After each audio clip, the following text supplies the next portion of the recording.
Hello hello hello hello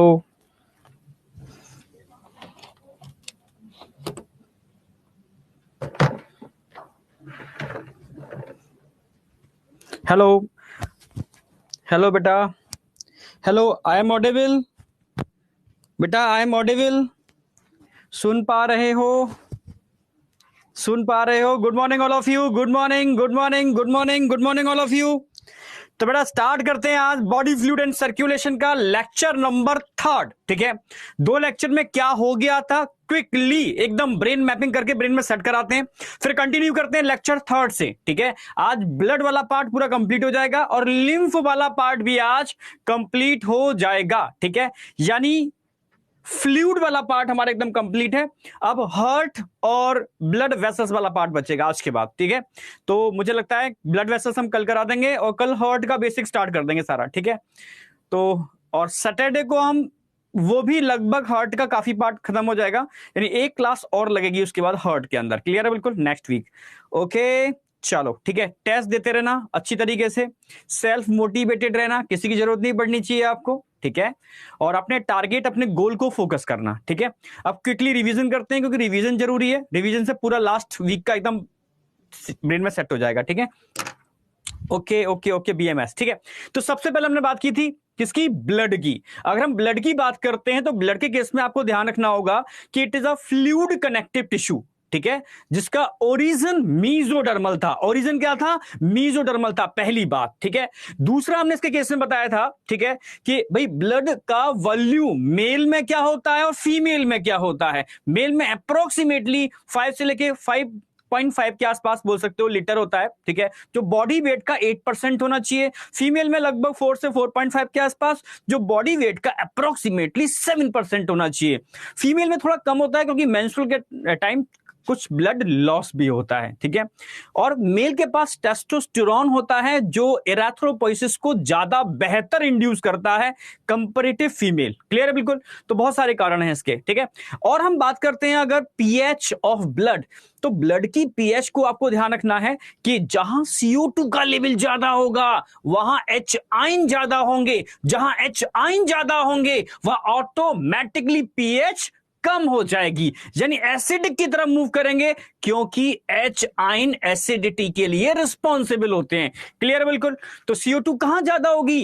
venous blood के अंदर। ठीक है भाई, जहां डीऑक्सीजनेटेड ब्लड होगा। और डीऑक्सीजनेटेड ब्लड कहां होता है? डीऑक्सीजनेटेड ब्लड मैंने 2 जगह बताया था। ठीक है, अच्छा ऐसे देखोगे तो भाई एम्ब्रियो का केस है तो अम्बिलिकल कॉर्ड में भी होता है, पर वो अलग केस है। ठीक है, नॉर्मल केस में बॉडी में बात करते हैं तो पल्मोनरी आर्टरी और सिस्टमिक वेन, इसमें डीऑक्सीजनेटेड ब्लड होता है जिसमें CO2 का लेवल ज्यादा होता है। हम अभी पढ़ा के चुके हैं रेस्पिरेटरी सिस्टम में। ठीक है, इस वजह से यहां की पीएच थोड़ी कम होती है। कितनी? अप्रोक्सीमेटली 7.2 के आसपास। जबकि जहां ऑक्सीजनेटेड ब्लड होता है जैसे पल्मोनरी वेन और सिस्टमिक आर्टरी, तो यहां थोड़ी सी पीएच बढ़ी हुई होती है क्योंकि एच आयन कम होते हैं। ठीक है, CO2 कम होती है इसलिए। क्लियर बिल्कुल? 7.4 के आसपास। यहां तक एकदम कंसेप्ट क्लियर होगा। ब्लड को 2 पार्टों में डिवाइड किया था हमने। ठीक है भाई, प्लाज्मा और फॉर्म्ड एलिमेंट। ठीक है, प्लाज्मा की बात करते हैं तो इनऑर्गेनिक ऑर्गेनिक सब्सटेंस थे। फॉर्म्ड एलिमेंट की बात करते हैं तो ब्लड सेल्स की बात चल रही है। भाई प्लाज्मा के अंदर हम बात करते हैं, मैंने आयनिक कंसेंट्रेशन लिखाई थी आपको। ठीक है, रिड्यूसिंग पैटर्न के अंदर। क्लियर बिल्कुल? जिसमें क्लोराइड सबसे ज्यादा होते हैं। ठीक है, समझ रहे ना मेरी बात? और मैग्नीशियम सबसे कम होते हैं। ठीक है, क्लोराइड, सोडियम, ठीक है, कैल्शियम, इस तरीके से मैंने सॉरी ठीक है, इसको रिड्यूसिंग पैटर्न में लिखाया था। क्लोराइड आयन थे, फिर ठीक है, फिर क्या नाम है, सोडियम आयन थे, फिर पोटेशियम आयन थे। कल क्लियर है? फिर कैल्शियम आयन थे, फिर मैग्नीशियम आयन थे। ये रिड्यूसिंग पैटर्न ध्यान रखना है आपको। क्लियर है? और साल्ट की बात करते हैं तो वही NaCl तो मेन है ही, इसके अलावा सोडियम बाइकार्बोनेट भी हमारे ब्लड के अंदर होते हैं। ठीक है, चलो उसके बाद हम अगर बात करते हैं, आगे बढ़ते हैं। ऑर्गेनिक के अंदर मैंने बताया था भाई ऑर्गेनिक नॉट वाटर, मेन तो वाटर ही था। क्लियर बिल्कुल? मेन वाटर था। ठीक है, 90 से 92% के आसपास लगभग। ठीक है, कह सकते हो 8 to 9% के आसपास ऑर्गेनिक और 1% के आसपास इनऑर्गेनिक। ठीक है, इनऑर्गेनिक कंप्लीट है। ऑर्गेनिक के अंदर बात करते हैं तो मैक्सिमम प्रोटीन थे, पर प्रोटीन मेनली आप 3 पार्ट में डिवाइड कर सकते हो प्रोटीन को। ठीक है, एल्बुमिन स्मॉलेस्ट ब्लड प्रोटीन थी। कहां बनती है? लिवर में बनती है। क्या करती है? ऑस्मो रेगुलेशन का काम करती है। ठीक है, ऐसे ही प्रोथ्रोम्बिन, फिब्रिनोजन। ठीक है भाई, कहां बनती है? कैसी हैं, लार्जेस्ट हैं, लिवर में बनती हैं और ब्लड क्लॉटिंग में पार्टिसिपेट करती हैं। आज ब्लड क्लॉटिंग भी कवर करने वाले हैं, ठीक है, ब्लड वाला पार्ट पूरा कंप्लीट हो जाएगा। फाइनली हमने इसके बाद बात की थी, ठीक है, ग्लोब्यूलिन। तो ग्लोब्यूलिन की अगर बात करते हैं, ठीक है भाई, albumin, prothrombin, fibrinogen, globulin. Globulin में अगर हम बात करते हैं तो ये 3 टाइप के हो सकते हैं, अल्फा, बीटा, गामा। अल्फा और बीटा मैंने बताया था बेटा, ये बाइंडिंग एंड ट्रांसपोर्टेशन से रिलेटेड होते हैं, specially vitamins, ions, minerals etcetera, ठीक है। और अगर हम बात करते हैं कि गामा ग्लोब्यूलिन की, बनते दोनों के दोनों लिवर में ही है, अल्फा और बीटा, पर गामा ग्लोब्यूलिन एक्चुअल में इम्यूनोग्लोबुलिन है, आईजी से रिप्रेजेंट करते हैं, आई जी, इम्यूनोग्लोबुलिन, ठीक है, जो कई टाइप के हो सकते हैं, IgA, IgM, IgG, IG, समझ रहे हो, डी, IgE, क्लियर, बिल्कुल 5 टाइप के, जो हम इम्यूनिटी में 12th में बहुत डिटेल्ड में पढ़ाते हैं बेहतर तरीके से, ठीक है। तो ये सब इम्यूनोग्लोबुलिन्स हैं, लाइक एंटीबॉडी, भाई एंटीबॉडी है सारे के सारे, क्लियर, बिल्कुल समझ रहे हो। करते क्या है, ये बॉडी को प्रोटेक्शन देते हैं, ठीक है, हमारी इम्यूनिटी के लिए रिस्पॉन्सिबल है। कहां बनते हैं, क्या लिवर में बनते हैं? यही वो सेल हैं जो लिवर में नहीं बनते। इनको बनाने के लिए, ये समझ रहे हो ना मेरी बात, इस प्रोटीन को बनाने के लिए किसकी इसको रिक्वायरमेंट होती है? प्लाज्मा सेल की रिक्वायरमेंट होती है, जो कौन है? जो बी लिम्फोसाइट हैं। कौन है बेटा? B lymphocyte. तो ये वाली बात एकदम क्लियर थी कि हाँ भाई प्रोटीन वाला पार्ट हमारा क्लियर था। अब प्रोटीन के बाद हम बात की थी हमने भाई ब्लड ग्लूकोज लेवल, ठीक है, ब्लड कोलेस्ट्रॉल लेवल और यूरिया, ये 3 बातें याद रखनी है। नॉर्मल ब्लड ग्लूकोज लेवल वही होता है 100 के आसपास, ठीक है, 80 to 100 के आसपास, ठीक है, मिलीग्राम, ठीक है, पर डेसीलीटर, ये नॉर्मल लेवल है। अगर ये लेवल और कम होता है तो हाइपो, ठीक है, ग्लाइसीमिया। अगर ये लेवल बढ़ता है, हाइपर ग्लाइसीमिया। और बढ़ता है कब? जब आप या किसी को, ठीक है, बॉडी के अंदर इंसुलिन का लेवल कम हो जाता है, मतलब डायबिटीज के केस में, डायबिटीज मेलाइटिस के केस में, क्लियर है बिल्कुल। चलो, ऐसे ही हमने बात की थी कोलेस्ट्रॉल। भाई नॉर्मल कोलेस्ट्रॉल लेवल कितना होता है? 150 के आसपास, ठीक है, अप्रोक्सीमेटली 150, इतना होना चाहिए और जरूरी भी है, क्योंकि ये हमारे सेल्स की मेम्ब्रेन को स्टेबिलिटी देता है, ठीक है भाई। पर जितना जरूरी है वो हम अपने लिवर में बना लेते हैं, लिवर बना लेता है, पर हम बाहर से इतना ज्यादा खा लेते हैं। नहीं भाई समोसा कचौड़ी खाओगे तो वो कोलेस्ट्रॉल का लेवल बढ़ाएगा, तो इतना ज्यादा खा लेते हैं तो हमारे ब्लड वेसल्स में डिपॉजिट होकर के CAD, कोरोनरी आर्टरी डिसीज, जो भी अभी पढ़ाने वाला हूं हार्ट में, उसको लीड करता है, उसके लिए रिस्पॉन्सिबल होता है, क्लियर है बिल्कुल। तो हमें उसके लेवल को मेंटेन रखना चाहिए, ठीक है, इसलिए गुड फैट खाना चाहिए, बैड फैट नहीं खाना चाहिए, क्लियर है बिल्कुल। चलो, फाइनली इसके बाद हमने बात की थी यूरिया। नॉर्मल यूरिया लेवल पर क्वेश्चन आता है, कई जगह पूछा भी जाता है, क्योंकि एक्सक्रीटरी सिस्टम में भी है, ठीक है। तो मैंने बताया था अप्रोक्सीमेटली 20 से 40 के बीच में, यानी 30 मिलीग्राम पर, ठीक है, डेसीलीटर के आसपास आपको ध्यान रखना है, पर ml के आसपास आपको ध्यान रखना है। इतना यूरिया एक नॉर्मल व्यक्ति के अंदर होना चाहिए, जो ब्लड की ऑस्मोलरिटी को भी मेंटेन करने का काम करता है, किडनी की ऑस्मोलरिटी को भी मेंटेन करने का काम करता है, और पीएच को मेंटेन करने का भी काम करता है, ठीक है। अगर यूरिया का लेवल बढ़ जाए ब्लड में, कब बढ़ेगा? किडनी डैमेज होगी किसी की, तभी तो बढ़ेगा, तो यूरीमिया हो जाएगा उसको। और जब ऐसा होता है, यूरिया का लेवल बढ़ता है, तो उसका असर पीएच पर पड़ता है, पीएच चेंज होने से आरबीसी के स्ट्रक्चर पर असर पड़ता है, और स्ट्रक्चर बिगड़ा तो मैक्रोफेज छोड़ेंगे नहीं, पकड़ पकड़ के मारेंगे, समझ रहे हो, और आरबीसी काउंट कम हो जाएगा और हो जाएगा एनीमिया, क्लियर बिल्कुल, एनीमिया हो जाएगा। यहां तक समझ में आया था? यस या नो? हाँ बेटा, गुड मॉर्निंग, ठीक है, रिवीजन चल रहा है। हाँ, स्प्लीन के अंदर, बिल्कुल, इसलिए स्प्लीन को हम ग्रेवयार्ड ऑफ आरबीसी भी बोलते हैं, कब्रगाह, ठीक है, जहां आरबीसी को मार के कब्र दफना दिया जाता है, ठीक है, समझे? यस, बहुत बढ़िया, सुपर सुपर सुपर सुपर। आगे हमने बात की थी भाई, ये स्ट्रक्चर वाला पार्ट पूरा हो गया, ऑर्गेनिक। फिर स्ट्रक्चर वाले पार्ट पे आ गए थे फॉर्म्ड एलिमेंट। आरबीसी की बात की थी हमने भाई, आरबीसी का नंबर तो आपको याद है भाई, 5 से लेकर के 5.5 मिलियन पर MM3, मिलियन की बात कर रहा हूं मैं, समझ रहे हो, 1 MM3 के अंदर इतनी मिलियन आरबीसी होती हैं। और एक आरबीसी की अगर बात की जाए ना, तो उसमें एक हीमोग्लोबिन नहीं होता, मैंने बताया था ना, 280 मिलियन मॉलिक्यूल होते हैं हीमोग्लोबिन के एक आरबीसी के अंदर। सोचो, समझ रहे हो ना मेरी बात? हाँ, तो समझ रहे हो ना, एक अजब ही नेचर ने बनाया है, ठीक है। तो ये आरबीसी का समझ में आ गया। आरबीसी के शेप और साइज की बात करते हैं तो भाई गोल सर्किल, गोल गोल आरबीसी होती है, सिक्के जैसी, सर्क्यूलर, पर बीच में से कॉनकेव, दोनों साइड से बाई कॉनकेव होती है, केव मतलब गुफा, धसी हुई बीच में से, बाई कॉनकेव, बाई मतलब बोथ डायरेक्शन में, दोनों साइड से धसी हुई होती है, बाई कॉनकेव। तो आरबीसी सर्कुलर होती है, बाई कॉनकेव होती है। जो बाई कॉनकेव स्ट्रक्चर है इसके सरफेस एरिया को इंक्रीज करता है, ठीक है, और इसके अंदर न्यूक्लियस या साइटोप्लाज्मिक ऑर्गेनिल्स नहीं होते। एनसीईआरटी लिखती है मोस्ट ऑफ द मैमल्स, भाई most of the mammals without nucleus without cytoplasmic organelles RBC होती है। क्यों? क्योंकि भाई ये मैक्सिमम ऑक्सीजन को स्टोर कर पाए, ठीक है, ड्यू फॉर ट्रांसपोर्टेशन, क्योंकि ऑक्सीजन कंजप्शन बढ़ जाएगा अगर न्यूक्लियस साइटोप्लाज्मिक ऑर्गेनिल्स हुए, ठीक है। तो ये मेन कारण है, क्योंकि ऑक्सीजन का ट्रांसपोर्टेशन मेन इसका फंक्शन है, ठीक है। अच्छा, फिर दूसरी बात हमने बात की थी कि भाई क्या आरबीसी में साइटोप्लाज्मिक ऑर्गेनिल्स नहीं है तो इसके अंदर मेटाबॉलिज्म होता है, नीट में पूछा गया है। तो आप बोलोगे नो सर, ठीक है, ऐसा नहीं है कि इसके अंदर साइटोप्लाज्मिक ऑर्गेनिल्स नहीं है तो इसके अंदर मेटाबॉलिज्म नहीं होता। भाई मेटाबॉलिज्म नहीं होगा तो जिंदा कैसे रहेगी? तो इसमें मेटाबॉलिज्म होता है। क्या होता है? कैटाबॉलिज्म होता है। कैटाबॉलिज्म मतलब टूटना, ब्रेक डाउन। कहां होता है? साइटोप्लाज्मिक ऑर्गेनिज्म नहीं है, साइटोप्लाज्म में, क्योंकि ग्लाइकोलिसिस तो साइटोप्लाज्म में रन होती है ना, ग्लाइकोलिसिस तो साइटोप्लाज्म में रन होती है, माइटोकॉन्ड्रिया में क्रेब्स साइकिल रन होती है। इसलिए आरबीसी में एनारोबिक रेस्पिरेशन होता है, एरोबिक रेस्पिरेशन नहीं होता। क्लियर है बिल्कुल? हाँ बेटा, कुछ मैमल्स ऐसे होते हैं जिनकी आरबीसी ओवल शेप होती है, ओवल शेप, ओवल शेप समझते हो, अंडे जैसी, तो जिससे कि उनका ट्रांसपोर्टेशन, वो मूवमेंट, भाई सिक्के जैसी आरबीसी ब्लड में धीमे धीमे फ्लो करेगी क्योंकि फ्लैट सरफेस है, और ओवल शेप होगी तो ब्लड ट्रेन की तरफ की ट्रांसपोर्टेशन स्पीड फास्ट होगी, ठीक है। तो जो एनिमल अनफेवरेबल कंडीशन में रहते हैं, जैसे कैमल है, ठीक है, डेजर्ट में रहता है, जैसे लांबा है, लद्दाख जैसी ऊंची पहाड़ियों पर रहते हैं, ठीक है, तो वहां ये चीजें देखने को मिलती हैं उन मैमल्स के अंदर, ठीक है।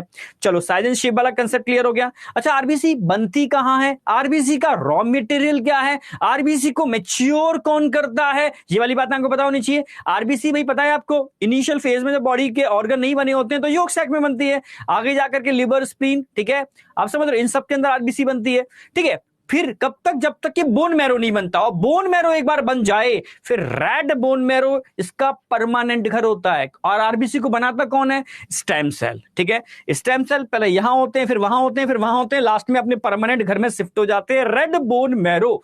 तो वहां आरबीसी को ही नहीं बनाते, वो ब्लड में मिलने वाली सारी सेल को बनाने में कैपेबल होते हैं। क्लियर है बिल्कुल? फिर मैंने बताया भी था, ठीक है, कि इन्हीं सेल से ल्यूकोसाइट बनते हैं, इन्हीं सेल से मेगा कैरियोसाइट सेल बनते हैं जो प्लेटिलेट्स बनाते हैं, और यही स्टेम सेल, ठीक है, कह सकते हो कि आरबीसी बनाने वाले सेल, ठीक है, उनके लिए रिस्पॉन्सिबल होते हैं जो फाइनली मैच्योर होकर के आरबीसी का फॉर्मेशन करते हैं। क्लियर है बिल्कुल? इमेच्योर आरबीसी में न्यूक्लियस होता है, इमेच्योर में होता है, पर मैच्योर के अंदर न्यूक्लियस नहीं होता, एक्सोसाइटोसिस से बाहर निकल जाता है। क्लियर है बिल्कुल? एक्सोसाइटोसिस से बाहर निकल जाता है, फिर आरबीसी मैच्योर हो जाती है, बाइकॉन्केव स्ट्रक्चर हो जाता है। क्लियर है बिल्कुल? चलो, अच्छा, आरबीसी का रॉ मटेरियल भाई प्रोटीन है और आयरन है, ठीक है, दो चीजें मिल जाएंगी तो आरबीसी बन जाएगी, ठीक है, प्रोटीन और आयरन, क्योंकि प्रोटीन और आयरन मतलब हीम, हीम पार्ट बनाने के लिए रिस्पॉन्सिबल होता है। अच्छा, मैच्योरेशन के लिए कौन चाहिए? मैच्योरेशन के लिए फॉलिक एसिड चाहिए आपको, ठीक है, और विटामिन B12 चाहिए, ये आरबीसी को मैच्योर करते हैं। क्लियर है? तो ये पूरा हो गया। अच्छा, आरबीसी की एज 120 डेज होती है, उसके बाद वो, ठीक है, ग्रेवयार्ड ऑफ आरबीसी स्प्लीन में उसको मार दिया जाता है, सिंपल सी बात, ठीक है। चलो, जब आरबीसी टूटती है तो हीम और ग्लोबुलिन अलग अलग हो जाते हैं। हीम टॉक्सिक मटेरियल है पर उसमें भी काम की चीज आयरन होती है, तो आयरन निकल के लिवर में स्टोर हो जाता है, रिमेनिंग पार्ट लिवर उसको टॉक्सिक मटेरियल बाइल पिगमेंट में कन्वर्ट कर देता है, जो धीरे से लिवर के थ्रू गट में डाल दिए जाते हैं और गट से बाहर निकल जाते हैं यूरिन और फीसिस के थ्रू, ठीक है। तभी तो यूरिन येलोइश होती है और फीसिस यानी फीकल मैटर जो होता है वो भी येलोइश होता है, due to this types of bile pigment जो हीमोग्लोबिन के ब्रेक डाउन से बनते हैं। तभी तो जिन लोगों को, कभी देखा होगा, जिन लोगों को एनीमिया, समझना, किसी को एनीमिया बहुत तेजी से हो रहा है, आरबीसी का ब्रेकडाउन बहुत तेजी से हो रहा है, तो उन लोगों के अंदर जॉन्डिस होने की प्रोबेबिलिटी बढ़ जाती है। समझ रहे हो? क्योंकि आरबीसी तेजी से टूटेगी तो तेजी से बिलिरुबिन, बिलिरुबिन ज्यादा बनेगा और येलोइश अपीयरेंस आने की प्रोबेबिलिटी बढ़ जाती है।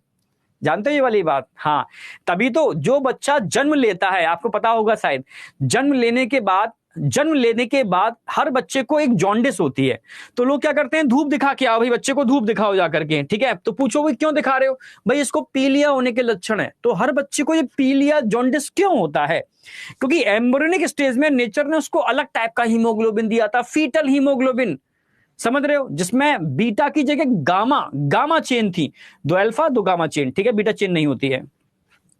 पर जैसे ही बच्चा जन्म लेता है तो नेचर कहती है भाई अब गिफ्ट वापस करो, तुम दुनिया में जा रहे हो, अब तुम्हें इस हीमोग्लोबिन की जरूरत नहीं है, अब तुम्हें दूसरे हीमोग्लोबिन की जरूरत है। तो सारा ब्लड रिप्लेस होता है तेजी से, आरबीसी का ब्रेकडाउन होता है और नया हीमोग्लोबिन और नई आरबीसी का फॉर्मेशन होता है। पता है, जब तेजी से ब्रेकडाउन होगा तो बच्चे में येलोइश अपीयरेंस आती है, समझ रहे हो। इसलिए हर बच्चे को जन्म के बाद जॉन्डिस होता ही होता है, किसी को हंसता खेलता नहीं होके बस निकल लेता है, किसी को थोड़ा सा परेशान कर देता है, बस यही अंतर होता है, पर होता है, ठीक है, क्योंकि रिप्लेसमेंट ऑफ हीमोग्लोबिन होता है, रिप्लेसमेंट ऑफ आरबीसी होता है, क्योंकि एम्ब्रियोनिक स्टेज में हीमोग्लोबिन का स्ट्रक्चर अलग था, आरबीसी अलग थे, और बर्थ के बाद वो अलग टाइप की होते हैं। क्लियर है, यस या नो? हाँ, सनलाइट इसमें बड़ी हेल्प करती है, ठीक है, इस मैकेनिज्म को होने में या उसके टॉक्सिक इफेक्ट के अंदर हेल्प करती है, क्योंकि सन एनर्जी का बहुत तगड़ा सोर्स है, ठीक है, आप समझ रहे हो ना मेरी बात, बहुत तगड़ा सोर्स है। तो मतलब तभी कहते सन बाथिंग सब चीज जरूरी है। तो स्किन पर जो अपीयरेंस आती है येलोइश, उसको ही रिड्यूस करने में हेल्प करती है, बहुत सारी चीज में हेल्प करती है, ठीक है। इनिशियल जो अर्ली मॉर्निंग में निकलता है, ठीक है, शुरू वाला स्टार्टिंग में जो होता है, तभी कहते हैं कि सन जब निकलता है, राइज करता है, और जब अस्त होता है, उस समय जो रेडिएशन होती हैं वो बहुत इफेक्टिव होती हैं, ठीक है। फिर जब निकल जाता है वो रेडिएशन इफेक्टिव नहीं होती। क्लियर है बिल्कुल? चलो, हाँ, ओके ओके ओके, ठीक है, चलो चलते हैं आगे। ठीक है, चलो बेटा, जहां जहां मुझे जरूरत पड़ेगी चीजों की वहां मैं यूज करूंगा, 3D भी यूज करूंगा, टेंशन मत करो, ठीक है, पर कंसेप्ट लेके चलना है, ठीक है, और साथ में हमें एनसीईआरटी लेके चलनी है, और क्वेश्चन प्रैक्टिस दब के करनी है जो आप कर रहे होगे, ठीक है। ओके, चलो आगे, चलो कंटिन्यू करते हैं, ठीक है। अब हाँ ठीक है, ये हो गया था, ये वाला पार्ट पूरा था, डब्ल्यूबीसी की बात करते हैं, वो और आज में कंटिन्यू एक पूरा रिवीजन हो जाएगा ना, ब्रेन एकदम सेट हो जाएगा। तो अब डब्ल्यूबीसी केस में मैंने क्या बताया था, डब्ल्यूबीसी केस में मैंने बताया था भाई, ठीक है, ये नंबर ध्यान रखना है आपको, अप्रोक्सीमेटली 7000 के आसपास होता, 6 से 8 के बीच में, ठीक है, पहला। दूसरा मैंने बताया था ल्यूकोसाइटोसिस मत भूलना, और ल्यूकेमिया मत भूलना। ल्यूकोसाइटोसिस का मतलब भी है डब्ल्यूबीसी काउंट का बढ़ जाना, और ल्यूकेमिया का मतलब भी है डब्ल्यूबीसी काउंट का बढ़ जाना। पर ल्यूकोसाइटोसिस तब होती है जब किसी को इन्फेक्शन होता है, तब डब्ल्यूबीसी काउंट बढ़ता है, और ल्यूकेमिया तब होता है जब किसी को कैंसर होता है। तो कैंसर के अंदर, स्पेशली ब्लड कैंसर के अंदर, ब्लड के अंदर डब्ल्यूबीसी काउंट तेजी से बढ़ना स्टार्ट हो जाता है, इसको ल्यूकेमिया बोलते हैं। और एक डायबिटीज मत भूलना, it is amoeboidal movement of WBC, amoeboidal movement of WBC. Clear बिल्कुल? डब्ल्यूबीसी का जो अमीवाइडल मूवमेंट होता है उसी को हम डायबिटीज बोलते हैं, ठीक है, इन्फेक्शन के दौरान, इन्फ्लामेशन के दौरान। क्लियर बिल्कुल? चलो यहां तक क्लियर था। इसके बाद हमने टाइप्स ऑफ डब्ल्यूबीसी की बात की थी, इसको दो पार्ट में डिवाइड किया था, ए ग्रेन्युलोसाइड और ग्रेन्युलोसाइड। ए ग्रेन्युलोसाइड के अंदर हमने लिम्फोसाइट और मोनोसाइट की बात की थी, और ग्रेन्युलोसाइड के अंदर हमने इओसिनोफिल्स, बेसोफिल्स और न्यूट्रोफिल्स की बात की थी, ठीक है। फिर हम न्यूक्लियस की अगर बात करते हैं तो लिम्फोसाइट और मोनोसाइट में, लिम्फोसाइट का न्यूक्लियस तो राउंड होता है, पर मोनोसाइट का न्यूक्लियस किडनी शेप होता है, समझ रहे हो। और इओसिनोफिल्स का न्यूक्लियस हेडफोन जैसा होता है, हेडफोन जैसा। क्लियर है बिल्कुल? हेडफोन जैसा होता है, बाइलोब्ड, ठीक है। बेसोफिल का न्यूक्लियस ट्राइलोब्ड होता है, और न्यूट्रोफिल्स का न्यूक्लियस मल्टीलोब होता है, जिसमें 4 भी हो सकते हैं, 5 भी हो सकते हैं, 6 भी हो सकते हैं, 7 लोब तक हो सकते हैं। यानी उसके न्यूक्लियस में पॉलीमॉर्फिक कंडीशन देखने को मिल रही है, यानी बहुरूपता देखने को मिल रही है, वो बहुरूपिया है, कहते हैं ना बहुरूपिया, देखे होंगे, मैंने अपने ग्रामीण क्षेत्रों में देखे हैं, लोग अलग अलग रूप बना करके आते हैं, ठीक है, कभी कोई रूप बना लेते हैं, नहीं कोई स्पेक्टर बन जाते हैं, कभी कोई बन जाते हैं, कभी कोई बन जाते हैं, ठीक है, समझ रहे हो ना, प्रेत बन जाते हैं, होते हैं, ठीक है, इस टाइप का वो बनकर के रिप्रेजेंट करते हैं अपने को, कहते हैं हम आगे बहुरूपीय। बहुरूपीय का मतलब है जिनके बहुत सारे रूप होते हैं, समझ रहे हो ना मेरी बात। डीपीपी आपको मिलने वाला है, टेंशन क्यों कर रहे हो, ठीक है, अभी देखता हूं मैं, अभी अपडेट करते हैं। डीपीपी आपको आज मिल जाएगा, ठीक है, डीपीपी आपको मिल जाएगा, प्रोटॉन, सॉरी उसका, ठीक है, पीएनएस आपको मिल चुका है, ढंग से लगा लेना। उसका शायद अपलोड आज सॉल्यूशन भी अपलोड कर देंगे, पर सॉल्यूशन तब देखोगे जब कहीं दिक्कत आ रही है। पहले सॉल्यूशन नहीं देखोगे तो खुद की समझो ब्रेन की जो एक्सरसाइज होती है वो खत्म हो जाएगी। ठीक है, पहले अपनी दम लगाओ पूरी, क्यों नहीं आया। ठीक है, एनसीईआरटी देखो, एनसीईआरटी से क्यों नहीं आया, जब आप बिल्कुल हार जाओ, ठीक है, चाहे वो फिजिक्स हो, केमिस्ट्री हो, जूलॉजी हो, बॉटनी हो, तब आप सॉल्यूशन पर आया करो। पहले अपनी खुद की मेहनत, ये मैं पर्सनल एक्सपीरियंस बता रहा हूं। अगर आपको मुझे अपाहिज करना होगा तो मैं कहूंगा कि तुम डिपेंड रहो सॉल्यूशन के ऊपर, तुम डिपेंड रहो उन चीजों के ऊपर ना। अगर आपको अपने पैरों पर खड़ा होना है, अपनी जद्दोजहद करनी है, अपने ब्रेन की कैपेसिटी बढ़ानी है, तो कोशिश कर लिया करो पूरी। पहले एनसीईआरटी उठा लिया करो, सब कर लिया करो, और फिर भी नहीं आ रहा तो सॉल्यूशन पर जाओ। ठीक है, तो पीएनए साथ में लगाते रहोगे। डीपीपी आज अपलोड हो जाएंगे। ठीक है, शायद अपडेट भी आने वाला है इसका भी। अपडेट होने पर सब चीजें एकदम से अरेंज बहुत प्रॉपर वे में हो जाएंगी। ठीक है, उसकी टेंशन मत करो, बस क्लास प्रॉपर करो, एनसीईआरटी बिल्कुल मत छोड़ो। ठीक है, प्रॉपर वे में चलो, चीजें होती चली जाएंगी ऑटोमेटिकली। ठीक है, चलो वापस आते हैं। तो फिर हमने बात की थी भाई, किडनी शेप, बाइलोब, ट्राइलोब, मल्टीलोब समझ में आ गया। साइज मैंने बताया था भाई, लिम्फोसाइट का साइज बहुत छोटा होता है, जबकि मोनोसाइट सबसे बड़े होते हैं 18 माइक्रोमीटर, जबकि इयोसिनोफिल्स, बेसोफिल्स, न्यूट्रोफिल्स सब सेम साइज के होते हैं 10-10। ठीक है, सबसे इंपॉर्टेंट है इनका फंक्शन, वो नहीं भूलना है। इसमें फैगोसाइटिक नेचर के दो ही थे। कौन कौन थे फैगोसाइटिक नेचर के? मोनोसाइट थे और न्यूट्रोफिल्स थे। ये दोनों ही फैगोसाइटोसिस करते हैं। तो लिम्फोसाइट का काम क्या है? ये दो टाइप के होते हैं, बी लिम्फोसाइट और टी लिम्फोसाइट। बी लिम्फोसाइट भी दो टाइप के होते हैं, मेमोरी सेल और प्लाज्मा सेल। टी लिम्फोसाइट चार टाइप के होते हैं, मेमोरी सेल तो यहां पर भी होते हैं, पर यहां पर किलर टी सेल होते हैं, सप्रेसर टी सेल होते हैं और हेल्पर टी सेल होते हैं, जो पूरी इम्यूनिटी को कंट्रोल करने का काम करते हैं। किलर सीधा कैंसर सेल और वायरस इन्फेक्टेड सेल को मारते हैं, और दोनों ही सेल अपने होते हैं। अपने ही बॉडी के सेल में अगर वायरस का इन्फेक्शन हो जाए तो उसको मारते हैं, अपने ही बॉडी के सेल के अंदर अनकंट्रोल ग्रोथ हो जाए तो उसको मारते हैं। ठीक है, अपने ही सेल को मारते हैं परफोरिन प्रोटीन से, पोर बना करके। ठीक है, तो उनसे गलती ना हो जाए, क्योंकि अपने ही सेल को मार रहे हैं, तो अपने उन सेल को टारगेट करें जिनमें इन्फेक्शन हो वायरस का या कैंसर हो। कहीं गलती से वो नॉर्मल सेल को भी टारगेट करना चालू कर दिया तो हम ही खत्म हो जाएंगे। इसलिए उनको शांत रखने के लिए सप्रेसर सेल भी होते हैं। टी सप्रेसर, भाई शांत रहो, भाई शांत रहो, समझ रहे हो ना मेरी बात? भीम शांत रहो, ऐसे कहते रहते हैं और शांत रखते हैं, समझ रहे हो? जिससे कि अगर वो हाइपर हो गए तो मामला बिगड़ जाएगा, समझे? चलो समझ में आ गया होगा। तो ये डिफरेंस ध्यान रखना है। परसेंटेज के अंदर मैंने बताया था सबसे ज्यादा फॉर्म्ड एलिमेंट में आरबीसी होते हैं, नंबर 2 पर प्लेटिलेट्स आते हैं, नंबर 3 पर डब्ल्यूबीसी आते हैं। डब्ल्यूबीसी में भी अगर मैं सबसे मैक्सिमम बात करूंगा तो न्यूट्रोफिल्स होते हैं, फिर लिम्फोसाइट्स होते हैं, फिर मोनोसाइट्स होते हैं, और फिर इयोसिनोफिल्स होते हैं, और फिर लास्ट में आकर के बेसोफिल होते हैं। बेसोफिल और मास्ट सेल लगभग एक जैसे होते हैं, सिर्फ पोजीशन का अंतर है। एक को हमने पोजीशन दी है ब्लड कि भाई तुम ब्लड में रहो, वो मास्ट से वो बेसोफिल्स हैं, और एक को पोजीशन दी है ब्लड के अलावा जो कनेक्टिव टिश्यू है तुम वहां पर रहो। काम दोनों की एक ही है, ठीक है, पर पोजीशन का अंतर है, इसलिए नाम में अंतर कर दिया। मास्ट सेल, ठीक है, ब्लड को छोड़कर के जो कनेक्टिव टिश्यूज होते हैं वहां मिलते हैं, और बेसोफिल्स स्पेशली ब्लड में मिलते हैं, दोनों सेम होते हैं। ठीक है, चलो फिर इनके फंक्शन की बात कर लेते हैं। ठीक है, अगर हम बात करते हैं, समझना, हम बात करते हैं इयोसिनोफिल्स, तो इयोसिनोफिल्स क्या काम करते हैं? इयोसिनोफिल्स एलर्जी से एसोसिएटेड होते हैं, क्योंकि एलर्जिक रिएक्शन में पार्टिसिपेट करते हैं, एंटी एलर्जिक प्रॉपर्टी रखते हैं। समझना मेरी बात, कौन? इयोसिनोफिल्स। साथ में एंटी पैरासिटिक प्रॉपर्टी भी रखते हैं, क्योंकि इनके पास छोटे छोटे वेसाइकल्स होते हैं जिनमें डाइजेस्टिव एंजाइम होते हैं जो पैरासाइट की वॉल को डाइजेस्ट कर देते हैं।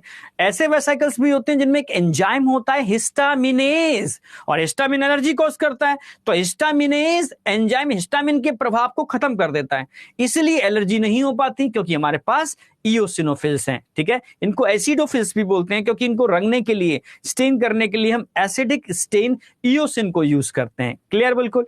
चलो फिर बात करते हैं बेसोफिल्स। अगर बेसोफिल्स की बात की जाए तो ये ध्यान रखना है इन्फ्लामेटरी, क्योंकि इसमें क्या क्या होता है? हेपारिन, हिस्टामिन, सेरोटोनिन, इसलिए कह सकते हो ये इन्फ्लामेटरी रिएक्शन में इन्वॉल्व होते हैं। किसमें? इन्फ्लामेटरी। इन्फ्लामेशन मतलब सूजन, चोट लग जाने के बाद जो सूजन आती है ना, उस रिएक्शन में इन्वॉल्व होते हैं। क्लियर? बिल्कुल। चलो यहां तक ये फंक्शन मत भूल जाना, ये मेन फंक्शन है जहां से क्वेश्चन आता है, रिड्यूसिंग पैटर्न पे क्वेश्चन आता है। सारे क्वेश्चन मैंने आप डिस्कस कर लिए हैं। लास्ट में हमने प्लेटिलेट्स की बात की थी, तो प्लेटिलेट्स मैंने बताया था बेटा सिर्फ मैमल्स में होते हैं। चाहो तो लिख सकते हो other than mammals spindle cell होते हैं, लाइक कह सकते हो जब आप किसी मोमबत्ती को जला रहे हो उसकी लॉ जो होती है स्पिंडल शेप होते हैं, ठीक है, वो न्यूक्लिएटेड होते हैं, पर प्लेटिलेट्स के अंदर न्यूक्लियस नहीं होता। क्यों? क्योंकि ये मेगा कैरियोसाइट के फ्रेगमेंटेशन से बनते हैं। किससे बनते हैं? मेगा कैरियोसाइट के फ्रेगमेंटेशन से बनते हैं। क्लियर? बिल्कुल। हाँ बेटा बिल्कुल ठीक है। तो ये ध्यान रखना है आपको, यहां तक कोई डाउट नहीं होना चाहिए। हाँ एक मैंने बात और बताई थी कि प्लेटिलेट्स का जो नंबर होता है वो लैक्स में होता है, 1.5 से लगभग 3.5 लाख के आसपास, ठीक है। कभी कभी इनका नंबर डाउन भी हो जाता है। सभी ने सुना होगा डेंगू के केस के अंदर इनका नंबर अचानक से प्लेटलेट्स काउंट डाउन होता है, ठीक है। कोई भी चीज डाउन हो रही है उसके लिए पीनिया टर्म लगाते हैं, ठीक है। जैसे आप टर्म यूज कर सकते हो यहां पर थ्रोम्बोसाइटोपिनिया यानी नंबर ऑफ प्लेटलेट्स कम हो रहे हैं, ठीक है। इरेथ्रोसाइटोपिनिया आरबीसी काउंट कम हो रहा है, ल्यूकोसाइटोपिनिया डब्ल्यूबीसी काउंट कम हो रहा है। तो पीनिया टर्म कहीं लगा है मतलब कम हो रहा है, समझे ना मेरी बात। चलो ये वाली बात ध्यान रखनी है आपको। मेगा कैरियोसाइट के फ्रेगमेंटेशन से बनते हैं, ये क्वेश्चन आता है। इनके अंदर कुछ कंपोनेंट्स होते हैं जो क्लॉटिंग में पार्टिसिपेट करते हैं, लाइक थ्रोम्बोप्लास्टिन, वो भरा होता है, वो यूज होता है किसके अंदर? ब्लड क्लॉटिंग में, जो मैं आज कराने वाला हूं। तो यहां आकर के आपके लास्ट के 2 लेक्चर में ना पूरा रिवीजन करा दिया है, पूरा रिवीजन, ठीक है। आपको पूरा रिवीजन करा करके ठोक पीट करके बिठा करके ढंग से सेट करा करके आगे लेके चलेंगे, ठीक है। कुछ नहीं छोड़ेंगे ना छोड़ने देंगे, बस आप रिवीजन वाला सेशन जरूर प्रॉपर अटेंड कर लिया करो। इसमें मैं 1 2 3 लेक्चर तक का एक साथ का रिवीजन करा करके ब्रेन में सेट करके आगे बढ़ूंगा। ओके लगा दो इसी बात पर। अरे यार वाह सुपर गजब, ठीक है, मजा आ गया। चलो अच्छा ओके, तो आज भाई लेक्चर 3 है।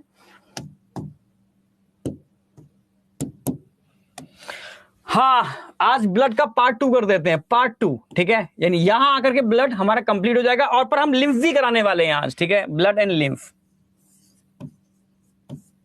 लिम्फ भी हमारा होगा आज, ठीक है। ब्लड हम कंप्लीट करने वाले हैं और लिम्फ भी होगा, ठीक है। अच्छा ब्लड में हम ब्लड ग्रुप करेंगे और ब्लड क्लॉटिंग करने वाले हैं, 2 मेन है, ठीक है। जो बचा हुआ पार्ट है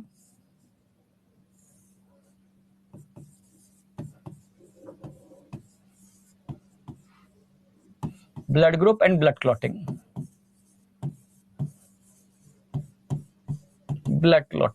आज ये दोनों ही टारगेट कर रहे हैं, ठीक है एकदम। और आज का पार्ट ध्यान रखना है आपको, बहुत बहुत बहुत इंपॉर्टेंट है, ठीक है। ब्लड का सबसे इंपॉर्टेंट पार्ट है ये, मान के चलो, ठीक है। समझ रहे हो? कोएगुलेशन ऑफ ब्लड से स्टार्ट करते हैं, ब्लड का सबसे इंपॉर्टेंट पार्ट है। समझे या नहीं समझे? समझना होगा। ब्लड का अगर सबसे इंपॉर्टेंट पार्ट है तो कोएगुलेशन ऑफ ब्लड है। क्लियर है? बिल्कुल। बीएमएस बहुत बढ़िया, सुपर सुपर। पार्ट 3, अच्छा पार्ट 3 ठीक है चलो पार्ट 3 कर देते हैं, पार्ट हटा ही देते हैं ना। ब्लड का ये वाला पार्ट हम करने वाले हैं, blood group blood clotting. Clear है? बिल्कुल। अब सही, ठीक है डन, स्टार्ट करते हैं। चलो कोएगुलेशन ऑफ ब्लड देखा होगा ना आप, जैसे भाई बच्चे हो आप, खेलते भी हो, कूदते भी हो, भागते भी हो, चोट भी लगती है। तो जैसे मानो दौड़ लगाया, ये चोट लगी तो क्या हो गया? ब्लीडिंग स्टार्ट हो गई, यहां पर ब्लीडिंग स्टार्ट हो गई। जब ब्लीडिंग स्टार्ट होती है तो यहां पर देखा होगा क्लॉटिंग मैकेनिज्म स्टार्ट होती है। वो कैसे होती है क्लॉटिंग मैकेनिज्म स्टार्ट? अब पूरा कंसेप्चुअल लेके चलेंगे, ठीक है। मान लो मेरे पास कॉमन तरीका वही है, क्लॉटिंग करानी है टिश्यू के अंदर, ब्लड वेसल्स बनाते हैं। चलो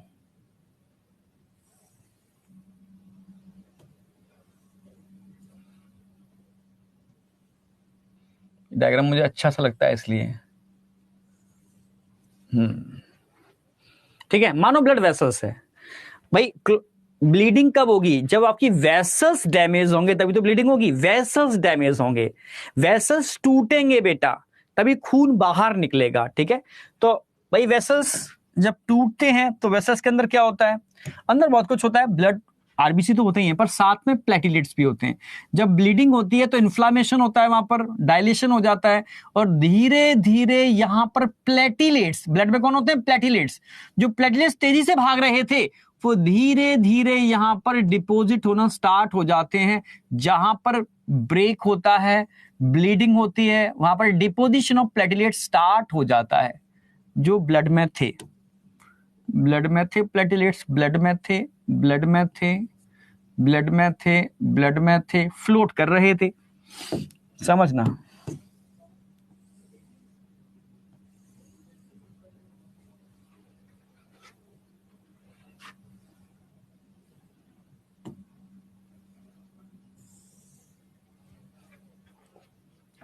ठीक है, ये सही है। ठीक है,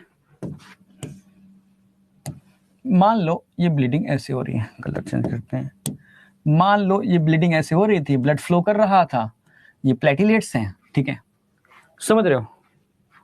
समझ रहे हो? बहुत सही। अब यहां पर जो दिख रहा है ना, ये क्या इंजरी हुई होगी, कुछ टूटा होगा, है ना? ये इंजरी हुई, इंजर्ड टिश्यू।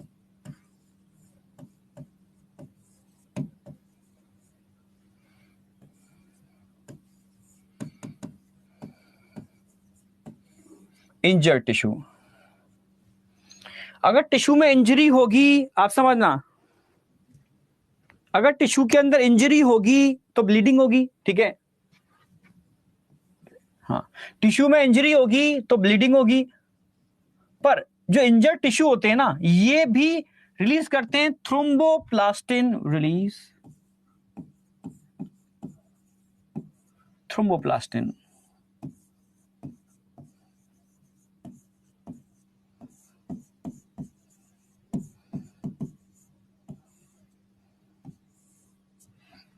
थ्रोम्बोप्लास्टिन। ठीक है, जब भी टिश्यू इंजर्ड होंगे तो ये रिलीज करेंगे थ्रोम्बोप्लास्टिन। नहीं, थ्रोम्बोप्लास्टिन एक एंटीकोएगुलेंट सब्सटेंस होता है, समझ रहे हो? सॉरी, एंटीकोएगुलेंट बोल गया, कोएगुलेटिंग सब्सटेंस होता है जो कोएगुलेशन कराता है। कोएगुलेशन का मतलब होता है थक्का जमना, क्लॉटिंग होना, उसमें पार्टिसिपेट करता है। ठीक है, पर इसका एक काम और है, जब ये रिलीज होता है ना, तो जो प्लेटिलेट्स फ्लो कर रहे होते हैं उन प्लेटिलेट्स को रोकता है कि भाई रुको, यहां एक्यूमुलेट हो। आप समझ रहे हो?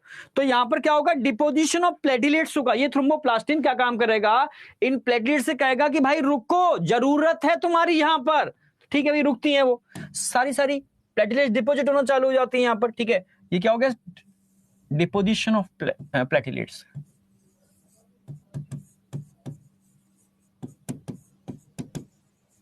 Deposition of platelets. धीरे धीरे यहां पर प्लेटिलेट्स इकट्ठा होना चालू हो जाती हैं कि भाई कुछ करो, कुछ करो, टिश्यू डैमेज हो रहा है, कुछ करो। ठीक है, तो सारी प्लेटिलेट्स डिपोजिट होती हैं। तो प्लेटिलेट्स के अंदर भी क्या भरा था? इसके अंदर भी तो थ्रोम्बोप्लास्टिन ही भरा था। ठीक है, तो जब प्लेटिलेट्स डिपोजिट होते हैं तो इनके अंदर से खाली थ्रोम्बोप्लास्टिन नहीं होता, पर मेनली थ्रोम्बोप्लास्टिन होता है। इसके अलावा अदर कोएगुलेटिंग फैक्टर भी इसके अंदर होते हैं, तो ये भी रिलीज करते हैं, रिलीज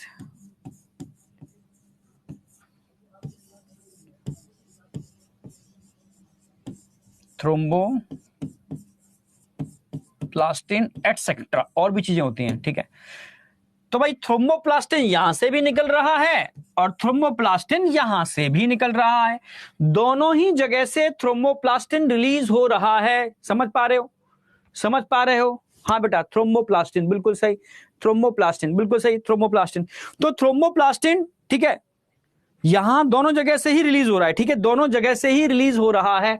अब क्या होगा भाई? ब्लड के अंदर कैल्शियम आयन होते हैं, ये तो आप जानते हो, जो बहुत इंपॉर्टेंट रोल प्ले करते हैं एनसीईआरटी की लाइन। ठीक है, calcium play very important role in blood clotting. अगर आप ब्लड में से कैल्शियम को रिमूव कर दोगे तो क्लॉटिंग नहीं हो पाएगी। समझ रहे हो ना मेरी बात? ब्लड बैंकों में हम चिलेटिंग एजेंट यूज करते हैं, कैल्शियम बाइंडर यूज करते हैं, जो क्या काम करते हैं? सारे कैल्शियम को बाइंड अप कर देते हैं। कैल्शियम को बाइंड अप करने से क्या होता है? फिर ब्लड कोएगुलेट नहीं करता।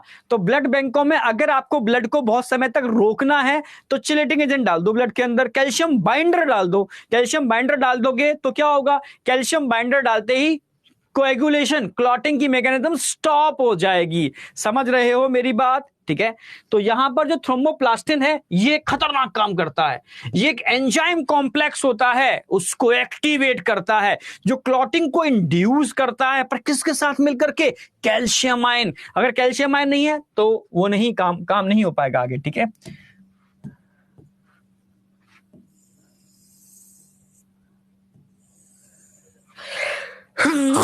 Sorry,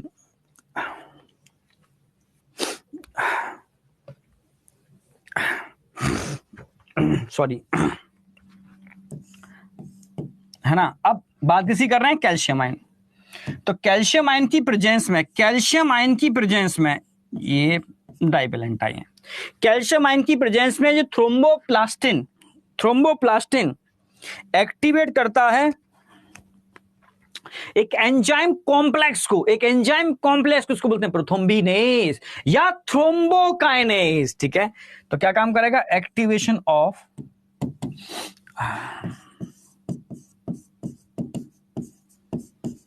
activation of. आज का पूरा लेक्चर हाईली कंसेप्चुअल है, टोटल समझने वाला है। आज समझ रहे हो ना मेरी बात? Blood clotting, blood group, erythroblastosis, fetalis, lymphatic system, सारा समझने वाला है, ठीक है। तो एक्टिवेशन ऑफ एंजाइम कॉम्प्लेक्स,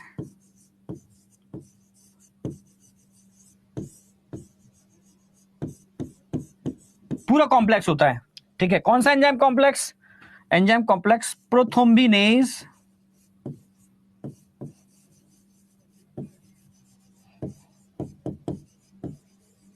या थ्रोम्बोकाइनेज भी बोल सकते हो।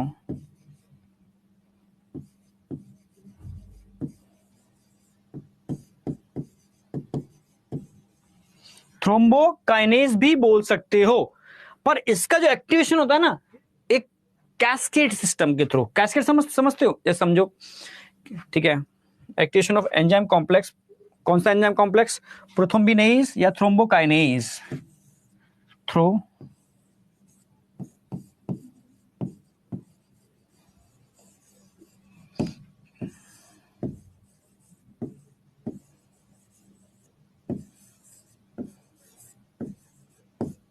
कैस्केड सिस्टम, ये पूछा जाता है कैस्केड सिस्टम के बारे में। थ्रो कैस्केड सिस्टम, समझ रहे हो?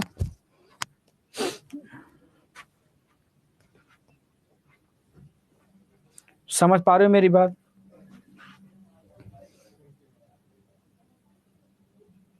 सर कॉइन का क्या यूज है? कॉइन का यूज अभी आने वाला है, ठीक है।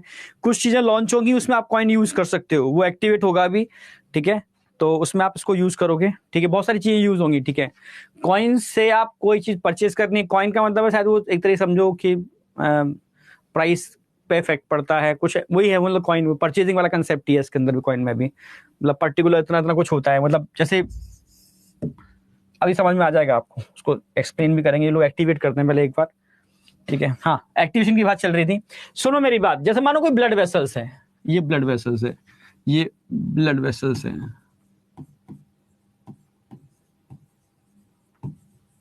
तुम डाइवर्ट हो जाते हो, पढ़ा रहे हैं यहां पर, कॉइन्स पे चले गए, प्लेटिलेट्स हैं। एक बार में एक ही जगह ध्यान रखा करो, ठीक है। जब हम पढ़ रहे हैं तो पढ़ाई पर ध्यान रखो, ठीक है। जब मस्ती कर रहे हैं तब कॉइन्स पे की बात कर लेंगे, समझे? हाँ, वापस आ जाओ। ये ब्लड वेसल्स है, इसमें ब्लड फ्लो कर रहा था, साथ में प्लेटिलेट्स भी फ्लो कर रहे थे।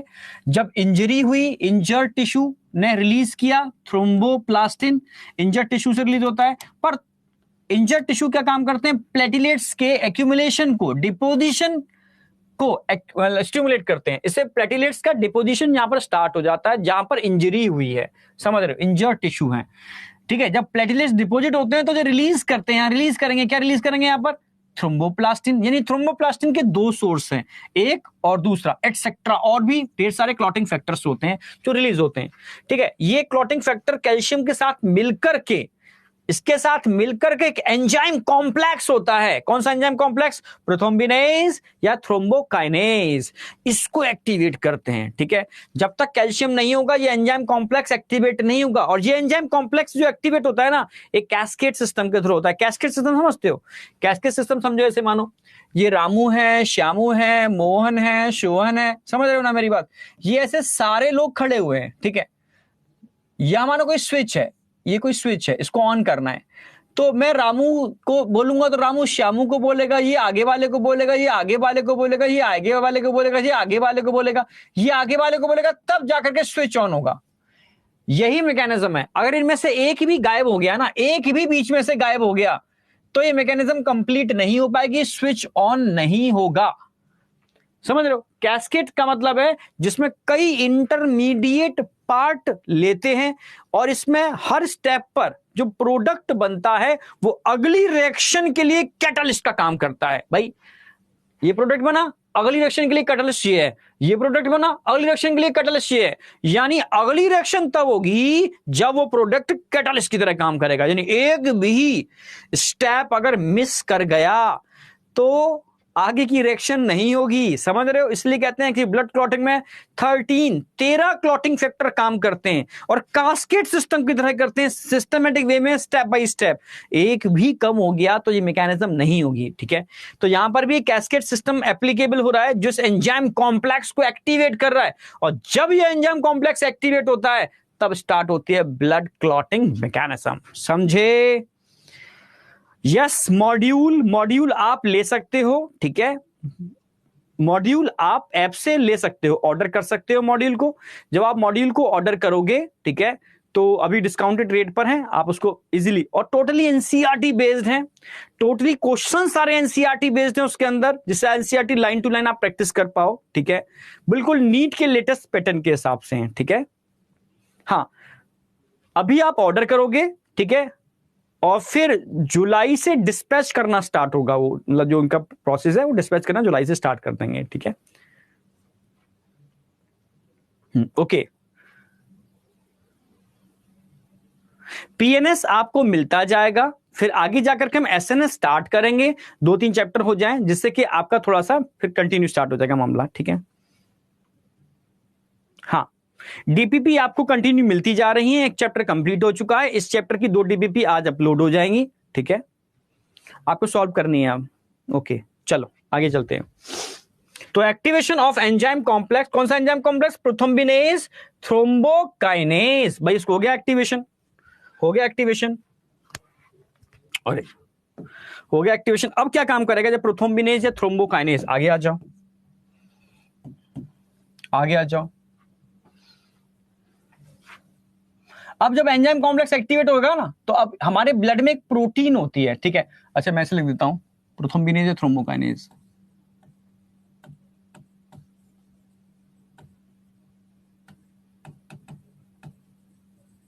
प्रोथ्रोम्बिनेज। अब प्रोथ्रोम्बिनेज क्या काम करेगा? ये 2 काम करेगा। सबसे पहले भाई यहां पर क्या करना है, जैसे मानो कोई नाली है, नाला है, पाइप है, टूट गया तो वहां से वाटर लीक करना चालू कर देगा। समझ रहे हो? तो बहते हुए पानी के अंदर क्या उस पाइप को आप रिपेयर कर सकते हो? नहीं। तो पहले क्या करना होगा? उस बहते हुए पानी को वहां रोकना होगा, तब जाके रिपेयर कर पाओगे। समझ रहे हो ना मेरी बात? समझ रहे हो? तो सबसे पहले क्या होता है, यहां पर कुछ ऐसे सब्सटेंस रिलीज होते हैं जो वैसो कॉन्स्ट्रिक्टर होते हैं, और कुछ ऐसे सब्सटेंस होते हैं जो कोएगुलेशन को रोकते हैं, जैसे हेपेरिन एंटी कोएगुलेंट है, ब्लड में मिलता है। तो यहां पर सबसे पहले हेपेरिन को क्या करना होगा? इनएक्टिवेट करना होगा। तो प्रथम जो प्रोथ्रोम्बिनेज है, थ्रोम्बोकाइनेज है,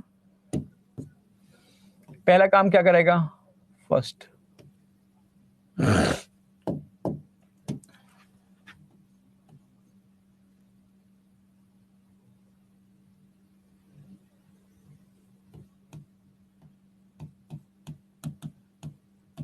इनएक्टिवेशन ऑफ हेपेरिन। ठीक है, हेपेरिन को इनएक्टिवेट करते ही ये प्रोथ्रोम्बिनेज या थ्रोम्बोकाइनेज, समझना, हमारे ब्लड में एक प्रोटीन होती है प्रोथ्रोम्बिन। प्रोथ्रोम्बिन।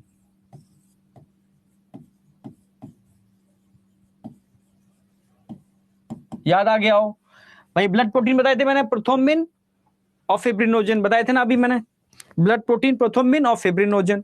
तो प्रोथ्रोम्बिन और फिब्रिनोजन बनती कहां है? All blood protein except gamma globulin, ठीक है, कहां बनती है? लिवर के अंदर, ठीक है। पर आगे क्या लगा हुआ है? प्रो लगा हुआ है। प्रो का मतलब इनएक्टिव फॉर्म में बनती है, एक्टिव नहीं होती। प्रो मतलब इनएक्टिव फॉर्म में बनती है। बनती कहां पर है? लिवर के अंदर। ये कौन है? लिवर, लिवर, ठीक है। तो लिवर बनाता है इसको, प्रोथ्रोम्बिन को, ठीक है।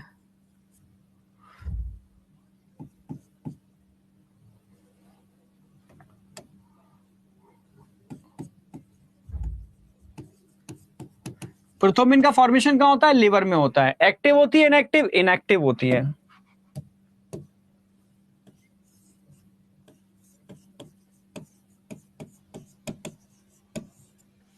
ठीक है, किसके थ्रू बनाता है? बाय विटामिन के। विटामिन के का इसको बनाने में रोल होता है। विटामिन के खाते हो, क्यों खाते हो? विटामिन के इसलिए खाते हो क्योंकि लिवर के अंदर ये इनएक्टिव प्रोटीन प्रोथ्रोम्बिन का फॉर्मेशन हो।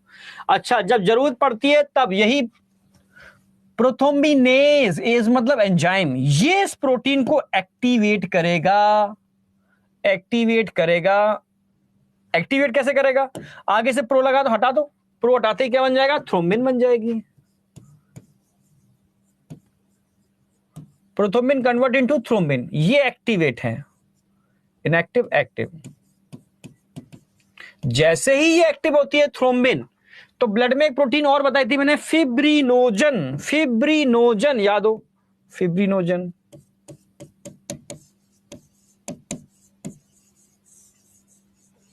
ओजन लगा हुआ है, ओजन। ओजन क्या बता रहा है? कि ओजन बता रहा है भाई इनएक्टिव, इनएक्टिव है ओजन। ओजन क्या बताता है? इनएक्टिव है। आगे प्रो लगा दो या पीछे ओजन लगा दो किसी भी प्रोटीन के आगे, तो उसकी इनएक्टिव स्टेज होती है, इनएक्टिव फॉर्म होती है, ठीक है। आगे से प्रो हटा दो, पीछे से ओजन हटा दो, तो उसकी एक्टिव फॉर्म हो जाती है। ये ध्यान रखना है आपको, ठीक है। ऑलवेज डाइजेशन में भी हम ऐसा पढ़ाएंगे कई जगह, ठीक, कई जगह ऐसी चीजें आएंगी, ठीक है। आगे प्रो हो या पीछे ओजन हो तो वो इनएक्टिव फॉर्म है, ठीक है। तो फिब्रिनोजन इनएक्टिव फॉर्म है। ये थ्रोम्बिन क्या काम करेगा? ये थ्रोम्बिन इसको एक्टिवेट करेगा। यही थ्रोम्बिन क्या काम करेगा? इसको एक्टिवेट करेगा, ठीक है। कास्केड सिस्टम हो गया ना, हर चीज एक दूसरे से जुड़ी हुई है। Fibrinogen convert into fibrin.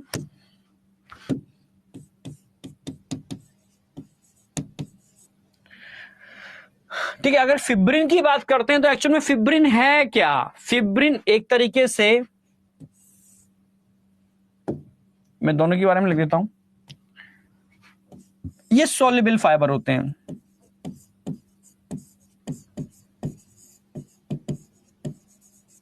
भाई ये कैसे होते हैं? ये इनसॉल्युबल फाइबर होते हैं, insoluble fibre.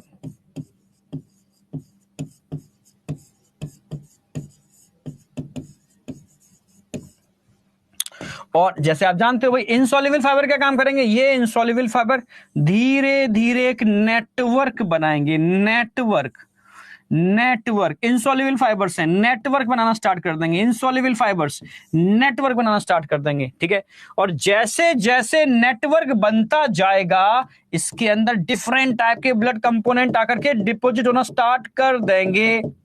Dead cell etcetera सब डिपॉजिट करना स्टार्ट कर देंगे। यहां पर डिफरेंट टाइप के ब्लड कंपोनेंट आकर के डिपॉजिट होना स्टार्ट हो जाएंगे, और धीरे धीरे धीरे धीरे ये भरना चालू हो जाएगा। नेटवर्क ऑफ फिब्रिन, ये क्या है? Network of fibrin.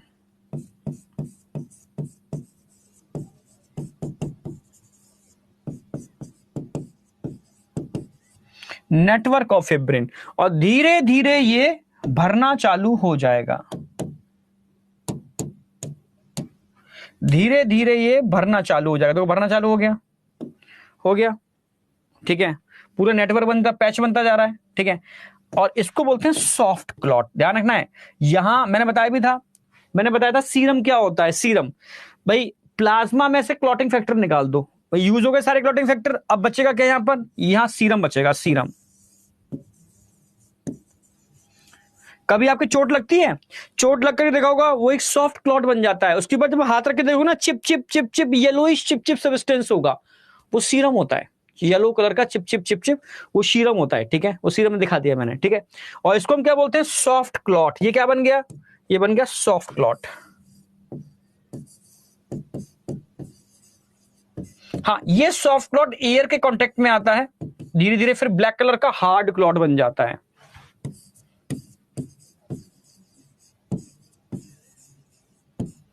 कंप्लीट हो गई क्लॉटिंग। सिंपल है ना, बताओ सिंपल है या नहीं। हाँ, हार्ड क्लॉट, पहले सॉफ्ट क्लॉट बनता है, हार्ड क्लॉट बन गया, हो गया कोएगुलेशन, क्लम्पिंग, कोएगुलेशन। बताओ मजा आया नहीं आया। येलोइश होता है, येलोइश, बीएमएस। बहुत बढ़िया, सुपर, समझ आया ना, मजा आया नहीं आया। कुछ भी है नहीं इसके अंदर। देखो भाई, कहीं भी इंजरी होगी तो इंजर टिश्यू थ्रोम्बोप्लास्टिन रिलीज करेंगे, ठीक है। ये थ्रोम्बोप्लास्टिन प्लेटिलेट्स के एक्यूमुलेशन को अट्रैक्ट करेगा। भाई एक्यूमुलेट होना चालू कर दो तो धीरे धीरे प्लेटिलेट्स यहां पर एक्यूमुलेट होना चालू हो जाएंगे, डिपोजिट होना चालू हो जाएंगे, फिर डिपोजिशन के बाद वो फटेंगे, फटेंगे तो उनमें भी थ्रोम्बोप्लास्टिन निकलेगा लार्ज अमाउंट में। ये सारा थ्रोम्बोप्लास्टिन कैल्शियम के साथ मिलकर के एक एंजाइम कॉम्प्लेक्स प्रोथ्रोम्बिनेज, प्रोथ्रोम्बिनेज या थ्रोम्बोकाइनेज कुछ भी बोल सकते हो, उसको एक्टिवेट कर देगा कैस्केड सिस्टम के थ्रू। कैस्केड का मतलब एक सीरीज के थ्रू, ठीक है। जब ये एक्टिवेट होता है तो एक्टिवेट होते ही, ये एक्टिवेट होते ही क्या काम करने वाला है, एक्टिवेट होते ही ब्लड में मिलने वाली प्रोटीन प्रोथ्रोम्बिन, ये दोनों प्रोटीन में पढ़ा चुका हूं आपको, प्रोथ्रोम्बिन और फिब्रिनोजन, ठीक है, इनएक्टिव फॉर्म में होती हैं। बनती कहां है, लिवर में बनती है, विटामिन के से बनती है, इनएक्टिव फॉर्म में होती है। पर जैसे ही ये एंजाइम कॉम्प्लेक्स एक्टिवेट होगा तो ये हेपेरिन को इनएक्टिवेट करेगा, तुरंत कन्वर्ट कर देगा इसको एक्टिव फॉर्म में, और इसके एक्टिव होते ही ब्लड में जो दूसरी प्रोटीन थी इनएक्टिव फॉर्म में, ये एक्टिव हो जाएगी। मतलब insoluble fibre, sorry, soluble fibre से इनसॉल्युबल फाइबर बन जाएंगे। और ये इनसॉल्युबल फाइबर नेटवर्क बनाते हैं, जाल बनाते हैं, ठीक है, जिनमें डिफरेंट टाइप के डेड सेल एटसेट्रा सब चीजें भर जाती हैं और सॉफ्ट क्लॉट बोलते हैं। और इसमें येलोइश सब्सटेंस रह जाता है, इसको सीरम बोलते हैं। एयर के कांटेक्ट में आने के बाद ये सॉफ्ट क्लॉट हार्ड क्लॉट में कन्वर्ट हो जाता है, सिंपल। हाँ, सारे फैक्टर याद नहीं करने हैं आपको, फैक्टर सारे याद नहीं करने, अब नहीं आते, एक जमाने चले गए, ठीक है। पहले कराते थे सारे फैक्टर याद, अब नहीं करने आपको, ठीक है। ये मैकेनिज्म समझना है। एनसीईआरटी पूरी इंक्लूड कर दी है मैंने इसके अंदर, ठीक है। एनसीईआरटी के 2-3 पॉइंट्स थे वो मैंने आगे लिख दिए, ये ठीक है। It is a sequence of response that stop bleeding, समझ रहे हो। इस सीक्वेंस को हम बोलते हैं कैस्केड। क्या बोलते हैं बेटा इसको, हम कैस्केड सिस्टम बोलते हैं, कॉल्ड कैस्केड। ये अब नीट में पूछा जाएगा, कैस्केड सिस्टम, ठीक है। जहां होता क्या है मैंने बताया, each product act as catalyst for next step. अरे एक भी प्रोडक्ट नहीं हुआ तो अगला स्टेप नहीं होगा, समझ गए ना। टोटल इसके अंदर 13 क्लॉटिंग फैक्टर पार्टिसिपेट करते हैं। लास्ट ईयर मैंने 13 सारे याद कराए थे, पर जरूरत ही नहीं है, अब वो उस लेवल का पेपर नहीं आता, ठीक है। अब कैल्शियम की बात की जाए तो ये बहुत इंपॉर्टेंट लाइन है कि यहां पर कैल्शियम आयन जो होते हैं वो बहुत इंपॉर्टेंट रोल प्ले करते हैं। वो आपके समझ में आ गया। अगर मैं कैल्शियम को हटा दूं, अगर मैं कैल्शियम को हटा दूं तो बताओ ये मैकेनिज्म हो पाएगी, अभी बताओ, पॉसिबल है क्या। अगर मैं कैल्शियम आयन को, अरे यार, अगर मैं कैल्शियम आयन को निकाल दूं ब्लड में से चिलेटिंग एजेंट डाल करके, तो बताओ क्या ये मैकेनिज्म हो पाएगी। प्रोथ्रोम्बिन ने थ्रोम्बोकाइनेज एक्टिविटी नहीं होगा, जब वो एक्टिवेट ही नहीं होगा तो हमारे ब्लड प्रोटीन को कोई एक्टिवेट नहीं करेगा, ठीक है, तो मैकेनिज्म होगी ही नहीं, ठीक है। तो चिलेटिंग एजेंट का काम करता है, समझे या नहीं समझे। मैंने अभी बताया था विटामिन के का रोल क्या है। विटामिन के का रोल होता है इन फैक्टर्स को बनाना, जैसा अभी बताया था ना, प्रोथ्रोम्बिन कौन बना रहा है, विटामिन के तो बना रही है प्रोथ्रोम्बिन को, समझ रहे हो। इसके अलावा अगर हम नंबर की बात करते हैं तो 2, 7, 9, 10 ये 4 क्लॉटिंग फैक्टर विटामिन के से बनते हैं, इसलिए विटामिन के आपकी डाइट में होनी चाहिए, ठीक है। एक नोटेबल पॉइंट करके लिख लो चाहो तो, नोटेबल पॉइंट है, एनसीईआरटी की लाइन नहीं है।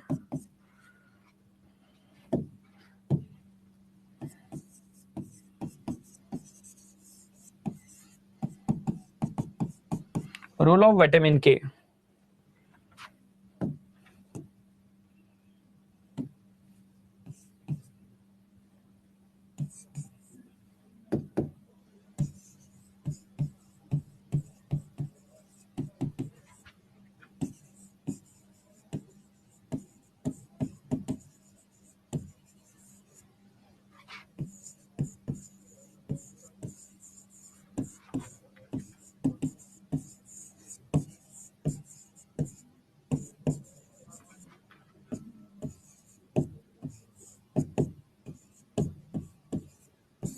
बस एक एडिशनल पॉइंट है, ठीक है। आप याद कर सकते हो तो कर लो, बहुत अच्छी बात है, ठीक है।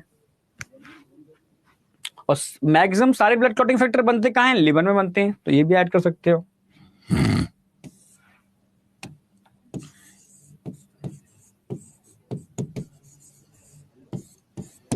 चलो, ये एडिशनल पॉइंट है, ठीक है।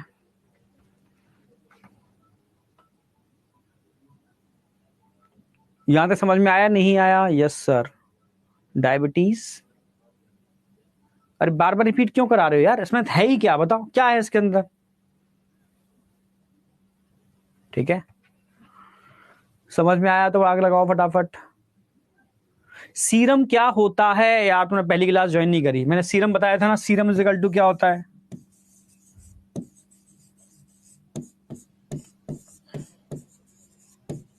देखो, ये तो आप समझ में आ गया आपके कि ब्लड में से अगर सेल निकाल दोगे, फॉर्म्ड एलिमेंट निकाल दोगे तो प्लाज्मा बचेगा ना। क्लियर? बिल्कुल, प्लाज्मा बचा। अब प्लाज्मा में से भी सारे क्लॉटिंग फैक्टर निकाल दो, सारे क्लॉटिंग फैक्टर, तो येलोई सब्सटेंस बचता है सीरम, ठीक है। प्लाज्मा माइनस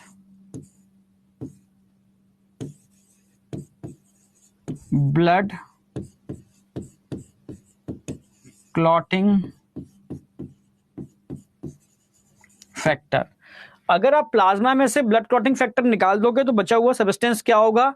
इसको हम सीरम बोलते हैं। क्या बोलते हैं बेटा? इसको हम सीरम बोलते हैं। समझना मेरी बात, ठीक है, समझना पड़ेगा ये वाली बात, ठीक है। और येलो कलर का होता है, येलो,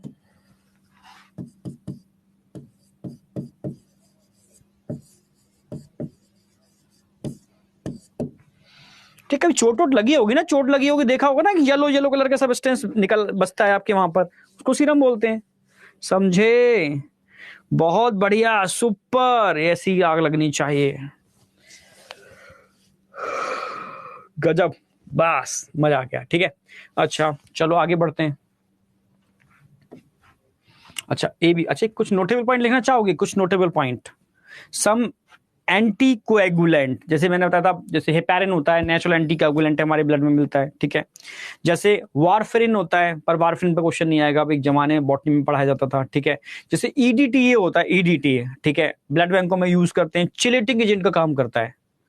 चिलेटिंग एजेंट समझते हो? कैल्शियम बाइंडर का काम करता है, और कैल्शियम को अगर चिल कर दोगे, बाइंड अप कर दोगे, तो मैकेनिज्म होगी नहीं, ठीक है। इसलिए ब्लड बैंकों में यूज करते हैं ईडीटीए को। समझ रहे हो ना मेरी बात? समझे या नहीं समझे?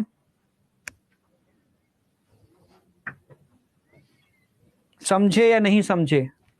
लिख देता हूं इसको मैं।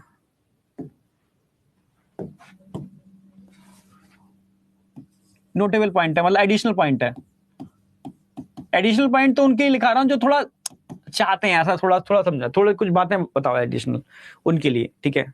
समझ गए ना मेरी बात?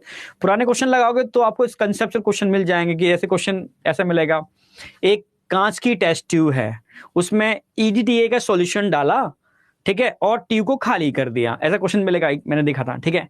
अब उस कांच की ट्यूब के अंदर हम ब्लड डालते हैं जिसमें पहले ईडीटीए का सॉल्यूशन डाला था, तो अब बताओ क्या इफेक्ट पड़ेगा? तो वो ब्लड कोएगुलेट नहीं होगा, वो जमेगा नहीं, क्योंकि ईडीटीए कैल्शियम बाइंडर है, वो ब्लड के सारे कैल्शियम को चिल अप कर लेगा, बाइंड अप कर लेगा, फ्री फॉर्म में रहने नहीं देगा, तो ब्लड उस टेस्ट ट्यूब में जैसा है वैसा ही रहेगा। तभी तो देखा होगा आप कभी पैथोलॉजी पर जाते हो, वो आपका सैंपल टेस्ट, ब्लड टेस्ट करते हैं, तो रंग बिरंगी, पहले के टाइम पर हम क्या करते थे मुझे पता है, लैब के अंदर तो ईडीटीए सॉल्यूशन बनाते थे, और कांच की ट्यूब होती थी, उसमें कॉटन प्लग लगे होते थे, ठीक है। तो उन ट्यूब्स को धो करके तो उसमें ईडीटी का सॉल्यूशन डाल करके खाली किया जाता था। जब कोई आता था सैंपल लेने के लिए तो उसका ब्लड सक करके उन्हीं टेस्ट ट्यूब में डालते थे जिसमें पहले ईडीटी का सॉल्यूशन था, जिससे ब्लड कोएगुलेट ना करे, जमे ना उसके अंदर, समझ रहे हो? पर आज की टेक्नोलॉजी चेंज हो चुकी है, ये ईडीटी ये कोटेड फॉर्म में आता है, ऑलरेडी कोटिंग होगी उसकी, ठीक है। उन ट्यूब्स के अंदर देखो रंग बिरंगी ट्यूब्स होती हैं, कभी पैथोलॉजी पर गए हो ब्लड देने के लिए तो येलो कलर का कैप होगा, रेड कलर का कैप होगा, ठीक है। आप डिफरेंट टाइप के टेस्ट कराते हो उसके अंदर, तो देखा होगा उसमें ब्लड डालते हैं, ठीक है, और ब्लड वैसा का वैसा ही रहता है। कुछ ऐसे होते हैं जिसके अंदर ब्लड को कोएगुलेट कराते हैं वो लोग, ठीक है, आप समझ रहे, कोएगुलेशन को फास्ट कराते हैं, ठीक है। अगर सीरम की एनालिसिस करनी है, ठीक है, तो हर टाइप की टेस्ट ट्यूब होती है। तो देखो कुछ तो ब्लड को लेके सैंपल लेके जाना है ना, तो वो ट्यूब यूज करते हैं। कुछ को सीरम एनालिसिस करनी है तो ऐसे कंपोनेंट लगा देंगे ट्यूब के अंदर जो ब्लड को तुरंत कोएगुलेट कर दें। तो ब्लड कोएगुलेट होकर नीचे बैठ जाता है और एक येलोइश सब्सटेंस ऊपर होता है, इसको सीरम बोलते हैं। वो टेस्ट ट्यूब में देखना चालू हो जाता है, वो ऐसे शेक करते हैं और रख देते हैं, ब्लड कोएगुलेट होकर नीचे बैठ जाएगा, ऊपर वाला पार्ट आ जाएगा, उससे सीरम को अलग कर लेंगे, उससे इम्यूनोलॉजिकल स्टडी करते हैं, लाइक एंटीबॉडी, क्योंकि वो सीरम के अंदर होती हैं, ठीक है। तो आज की डेट में ये टेक्नोलॉजी है जो यूज करते हैं ब्लड बैंकों में, समझे, ठीक है। तो आ जाओ, जैसे एग्जांपल लेते हैं, एग्जांपल ऑफ सम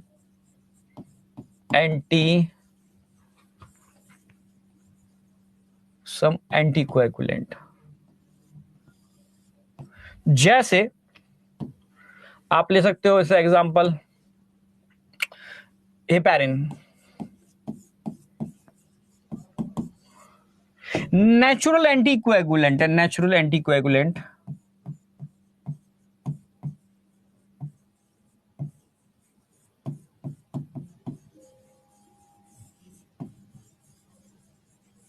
कहां प्रेजेंट होता है? Present in blood.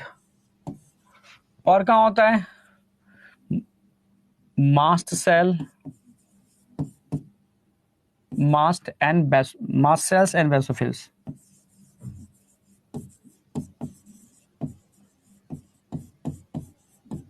इनके अंदर भी हेपारिन होता है, हेपारिन, हिस्टामिन, सेरोटोनिन, ब्लड में भी हेपारिन होता है, नेचुरल एंटीकोएगुलेंट है। करता क्या है भाई, करता क्या है ये भाई, इसका एक्शन मैकेनिज्म क्या है, आप समझ रहे हो ना?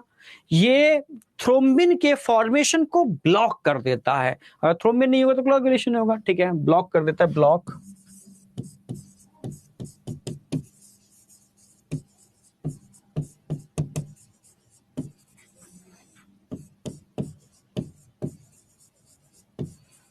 भाई थ्रोम्बिन का फॉर्मेशन नहीं होगा, क्लॉटिंग नहीं होगी, ठीक है। तो क्लॉटिंग नहीं होगी, तो इस तरीके से इसका एक्शन मैकेनिज्म भी पता होना चाहिए, ठीक है। एंड नेचुरल एंटीकोएगुलेंट है, यहां मिलता है, पढ़ा चुका हूं, और थ्रोम्बिन के फॉर्मेशन को ब्लॉक कर देता है। आई या नहीं आई? सर रिन एसिड के बारे में बता दो, ठीक है। क्या है, मैं जी के पढ़ाना चालू कर दूं, बताओ क्या करूं? ठीक है, पहले बायोलॉजी पढ़ लो, चलो बीएमएस, चलो बहुत बढ़िया, समझ में आ गया ना, समझ में आ गया ना। अच्छा एक और मैंने बताया था ईडीटी है, इसको और याद रख लो, नंबर 2 ईडीटीए को, E D T A, ethylene diamine tetraacetic acid, A, EDT याद रख लो, ठीक है। ये कैल्शियम बाइंडर होता है, कैल्शियम बाइंडर, और कैल्शियम बाइंडर को हम बोलते हैं chelating agent.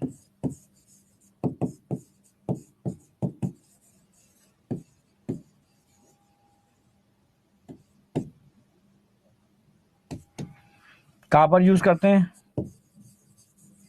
Used in blood bank.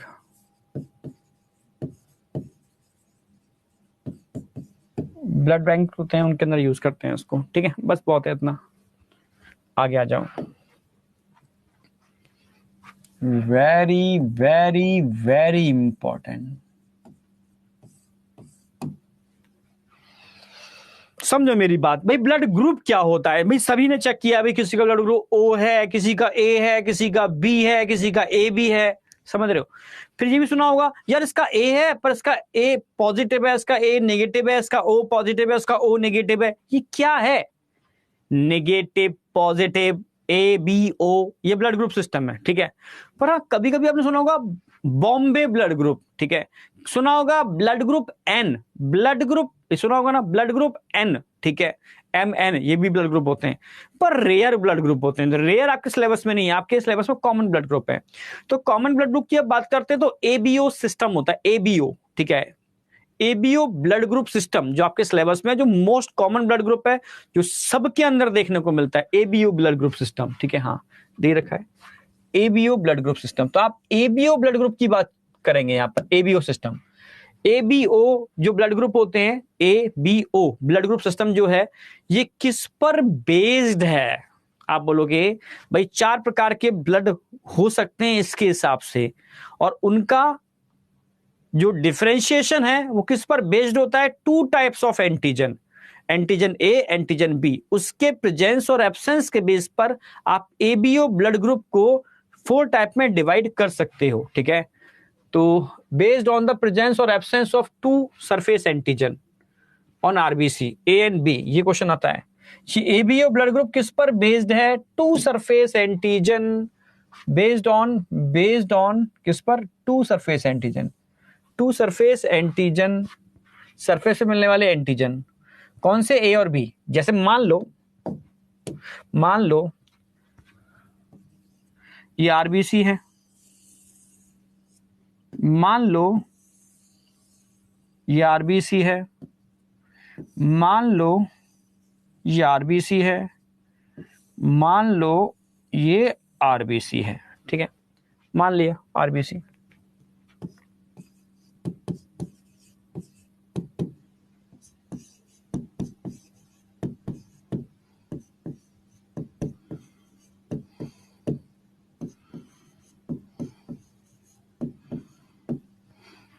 ठीक है,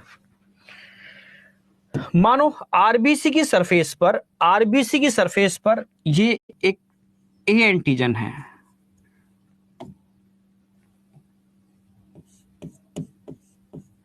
ठीक है। मान लो यहां आरबीसी की सरफेस पर बी एंटीजन है,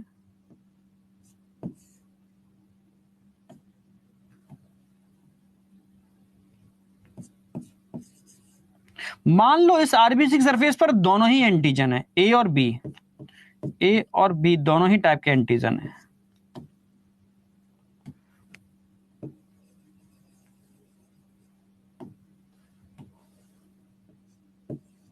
और मान लो इस आरबी सरफेस में कोई भी एंटीजन नहीं है, ना ए है ना बी है, तो इसके बेस पर आप ब्लड ग्रुप को डिसाइड कर सकते हो। यस, कर सकते हैं। जैसे समझना,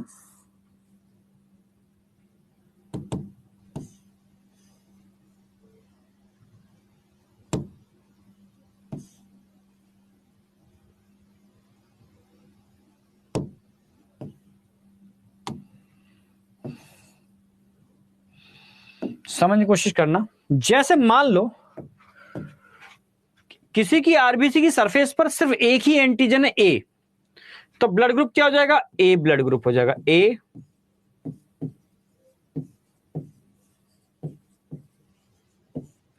मानो किसी की आरबीसी सरफेस पर बी एंटीजन है, antigen is specific types of protein या कार्बोहाइड्रेट या केमिकल कह सकते हो, जो आरबीसी की सरफेस पर होते हैं, ठीक है।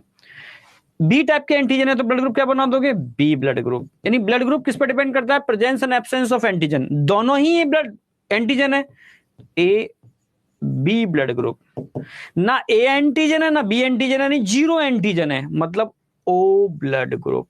ओ ब्लड ग्रुप, जीरो एंटीजन है, कुछ भी नहीं है। तो ब्लड ग्रुप के अगर मैं प्रकार की बात करूं, टाइप्स की बात करूं, टाइप्स ऑफ ब्लड ग्रुप,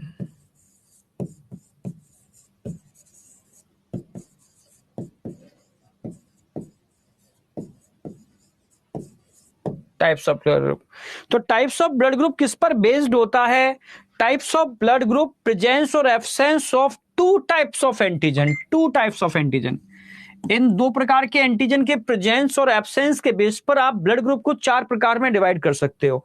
अगर ए एंटीजन है तो ए ब्लड ग्रुप, बी एंटीजन है बी ब्लड ग्रुप, दोनों एंटीजन है ए बी ब्लड ग्रुप, एक भी एंटीजन नहीं है जीरो ब्लड ग्रुप, मतलब ओ ब्लड ग्रुप। समझे नहीं समझे? यस, ए बी और ओ, यस, समझे? यानी अगर मैं ब्लड ग्रुप की बात करता हूं तो ब्लड ग्रुप किस पर बेस्ड है? Blood group 2 types of antigen पर बेस्ड है। कौन सा blood group? ABO blood group. ABO blood group 2 types of antigen की प्रेजेंस और एब्सेंस के बेस पर डिजाइन होता है।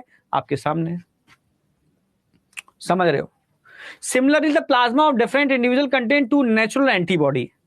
ठीक है, वो समझाता हूं। ठीक है, एंटीबॉडी थोड़ा बेसिक तो समझते ही हो गए। Antibody it is the glycoproteins, ये कह सकते हो types of protein which present in blood, immunoglobulins. ठीक है, अब बता रहा प्रोटीन्स इम्यूनोग्लोबुलिन। ठीक है, तो इनके अगेंस्ट एंटीबॉडी भी होते हैं। ये 2 टाइप के एंटीजन है, तो 2 टाइप के एंटीबॉडी भी होते हैं हमारे ब्लड के अंदर नेचुरली। समझाऊंगा पूरा, भी पूरा मैकेनिज्म के अंदर। पहले ये समझ में आया नहीं आया, ब्लड ग्रुप किस पर बेस्ड है, फटाफट बताओ, समझ में आया नहीं आया? हाँ, immunoglobulins, 2 surface antigen, 2 surface antigen बेटा, 2 सरफेस एंटीजन लिखा है यहां पर। समझ में आया नहीं आया? यस यस, एकदम क्लियर है, कोई डाउट नहीं है यहां तक? चलो भाई ठीक है, अब समझ में आएगा अच्छे से। और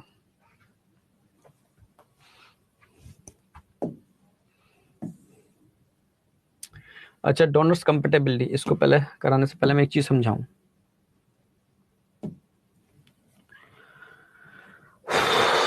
समझो,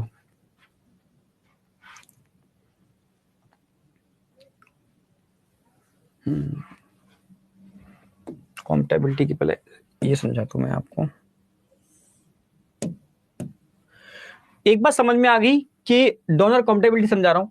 किसी का ब्लड ग्रुप अगर मान लो ए है, बी है, ए बी है, ओ है, 4 टाइप के ब्लड ग्रुप हो सकते हैं, जस्ट मैंने अभी बताया। ये 4 टाइप के ब्लड ग्रुप किस पर बेस्ड हैं? ये एंटीजन की प्रेजेंस और एब्सेंस पर बेस्ड हैं। किसी का ब्लड ग्रुप ए है, मींस आरबीसी की सरफेस पर ए एंटीजन प्रेजेंट होगा। किसी का ब्लड ग्रुप बी है, मींस आरबीसी की सरफेस पर बी एंटीजन प्रेजेंट होगा। किसी का ब्लड ग्रुप ए बी है, मींस दोनों एंटीजन प्रेजेंट होंगे।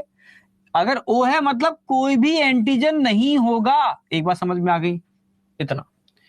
अगर मैं आपसे पूछूं कि किसी का ब्लड ग्रुप ए है, मतलब आरबीसी की सरफेस पर ए एंटीजन है, तो क्या प्लाज्मा में कोई एंटीबॉडी भी होंगे naturally? Yes, ABO blood group के अंदर प्लाज्मा में नेचुरल एंटीबॉडी भी होते हैं। तो जिसका ब्लड ग्रुप ए है, तो यहां पर एंटी बी एंटीबॉडी होंगे, यानी अपोजिट समझो। सेम एंटीजन एंटीबॉडी अगर मिल गए ना, तो आदमी की मौत हो जाएगी, क्योंकि क्या हो जाएगा, सेम एंटीजन एंटीबॉडी आपस में चिपक जाते हैं, चिपकते क्लंपिंग हो जाएगी, कोएगुलेशन हो जाएगा, जॉन्डिस हो जाएगी, एनीमिया हो जाएगा, इंसान की डेथ हो जाएगी। समझ रहे हो ना मेरी बात? तो नेचर ने क्या काम किया, एंटीबॉडी बनाए। जैसे अगर मेरा ब्लड ग्रुप ए है, तो मेरे अंदर एंटी बी एंटीबॉडी होंगे। मेरा ब्लड ग्रुप बी है, तो एंटी ए एंटीबॉडी मेरे अंदर होंगे। मेरे अंदर अगर दोनों ही एंटीजन बनाए, तो नेचर ने एक भी एंटीबॉडी नहीं बनाया, नहीं तो रिएक्शन हो जाएगी। हाँ, मेरे अंदर अगर एक भी एंटीजन नहीं है, तो नेचर ने मुझे दोनों ही टाइप के एंटी ए और एंटी बी एंटीबॉडी मेरी बॉडी में दे दिए। तो ये ध्यान रखना है, किसी का ब्लड ग्रुप ए है तो अपोजिट एंटीबॉडी होंगे, सेम नहीं होंगे बट होंगे। ठीक है, होंगे, वो हमें स्पेसिफिक बनाते हैं। ठीक है, समझ में आया? किसी का ब्लड ग्रुप ए है तो बी एंटीबॉडी होंगे या एंटी बी एंटीबॉडी होंगे। किसी का ब्लड ग्रुप बी है, मतलब समझ रहे हो, बी एंटीबॉडी नहीं होंगे, एंटी ए एंटीबॉडी होंगे। ठीक है, किसी का ब्लड ग्रुप ए बी है, मतलब दोनों ही एंटीजन है, तो उसमें एंटीबॉडी एक भी नहीं होगा, क्योंकि एक भी एंटीबॉडी होगा ना तो रिएक्शन कर जाएगा, डेथ हो जाएगी। हाँ, अगर नेचर ने दोनों ही एंटीबॉडी एंटीजन नहीं दी है आपको, तो नेचर ने कहा भाई तेरे पास एक भी एंटीजन नहीं है, तू दोनों ही टाइप के एंटीबॉडी को रख ले। ये समझ में आया नहीं आया? यस या नो? सिर्फ एंटीजन एंटीबॉडी कंसेप्ट बताओ, एंटीजन एंटीबॉडी कंसेप्ट, ये वाला कंसेप्ट बताओ, सिर्फ इतना सा। ये वाली बात भूल जाओ अभी,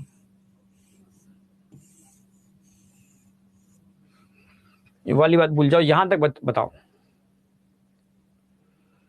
एंटीजन एंटीबॉडी कंसेप्ट समझ में आया नहीं आया? Yes yes yes yes yes yes yes, okay. No, अरे क्या नो, ये बच्चा नो भी लिख रहा है, चला गया अब तो। किसी का ब्लड ग्रुप, अरे यार कैसी बातें कर रहे हो?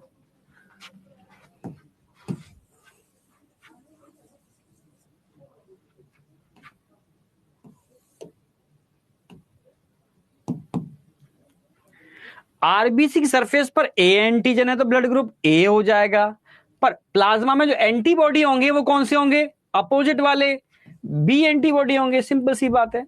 किसी का सरफेस पर बी एंटीजन है तो ब्लड ग्रुप बी हो जाएगा, पर प्लाज्मा में अपोजिट वाले एंटीबॉडी को बाई से बनाते हैं, पता है ना? ठीक है, तो एंटीबॉडी क्या हो जाएंगे, ए, सेम नहीं रहेगा। नेचर ने हमारी बॉडी में एंटीबॉडी भी बनाए हैं जो एंटीजन से रिएक्ट करते हैं, पर एंटीजन और एंटीबॉडी अलग अलग होनी चाहिए, सेम होंगे तो गड़बड़ हो जाएगा। किसी की सरफेस पे दोनों ही एंटीजन है तो नेचर ने यहां पर एंटीबॉडी बनाए ही नहीं है, ठीक है। हाँ, दोनों ही एंटीजन नहीं है ओ के केस में, तो ओ वाले को नेचर ने दोनों ही एंटीबॉडी दे दी है, ए भी दे दिया और बी भी दे दिया। ये हम एंटीबॉडी की बात कर रहे हैं, ठीक है। ये चीज इतनी समझ में नहीं आई, चीज बताओ भाई, आपका ब्लड ग्रुप ए है तो आपके अंदर ए एंटीजन होगा पर बी एंटीबॉडी होगा, बी है तो बी एंटीजन होगा, ठीक है, एंटी ए एंटीबॉडी होगा या ए होगा। ए भी है, दोनों एंटीजन है, तो एक भी एंटीबॉडी नहीं बनाया, क्योंकि एक भी एंटीबॉडी अगर बन गया तो वो सेम टाइप के एंटीजन से रिएक्ट करके क्लंपिंग कर देगा, कोएगुलेशन कर देगा, डेथ हो जाएगी। ओ का मतलब है एक भी एंटीजन नहीं है तो नेचर ने दोनों ही टाइप के एंटीबॉडी दे दिए। ये बात समझ में नहीं आई आपको? समझ में आ गई? चलो समझ में आ गई। एंटीबॉडी तेजी से लिख रहे हो, समझ में नहीं आता, ठीक है, चलो आगे समझ। तो ये एनसीईआरटी का टेबल है, समझ में आना चाहिए आपको, ये एनसीईआरटी का टेबल समझ में आना चाहिए, ठीक है। अब आ जाओ, ये डोनर कंसेप्ट क्या है, ठीक है, डोनर्स ब्लड ग्रुप क्या है समझाता हूं, समझो। इसके लिए एक टेबल बनाते हैं।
देखो समझो, ठीक है भाई। डोनर कॉम्पेटेबिलिटी, एनसीईआरटी ने टर्म यूज किया डोनर कॉम्पेटेबिलिटी, ठीक है। मैं अपनी ट्रिक से कराता हूं उसको, जिससे कि आपको एकदम एकदम कंसेप्चुअल चीजें क्लियर हो जाएं, ठीक है। समझना, मेरी एनसीईआरटी वाली बात को ही मैं बात कर रहा हूं, ठीक है। मिस मैचिंग टर्म यूज करते हैं, कभी मैचिंग नहीं होनी चाहिए। सेम एंटीजन और सेम एंटीबॉडी अगर मिल गए ना तो क्लंपिंग कर देंगे, ठीक है। मान लो यहां मैं ब्लड ग्रुप की बात करता हूं, ब्लड ग्रुप, इधर भी मैं ब्लड ग्रुप की बात करूंगा, ब्लड ग्रुप, ठीक है। और यहां हम बात करते हैं एंटीजन,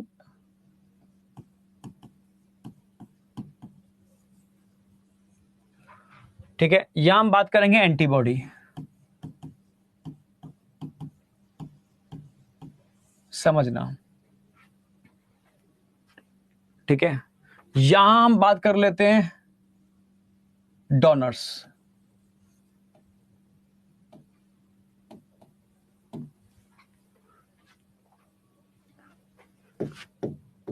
डोनर की बात कर रहे हैं, यहां बात कर रहे हैं रेसिपिएंट,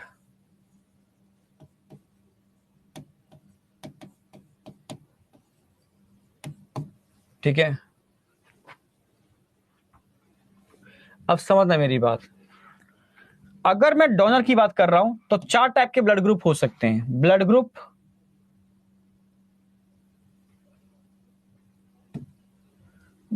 अच्छा कलर चेंज करते हैं, ब्लड ग्रुप ए भी हो सकता है, ब्लड ग्रुप बी भी हो सकता है, ब्लड ग्रुप ए बी भी हो सकता है, ब्लड ग्रुप ओ भी हो सकता है। अगर किसी का ब्लड ग्रुप ए है तो एंटीजन क्या होगा, ए, बी है बी, ए भी है दोनों ही एंटीजन होंगे, ओ है कोई भी एंटीजन नहीं होगा, ये आप जानते हो, ठीक है। अब बात कर लेते हैं रिसिपिएंट की, ठीक है।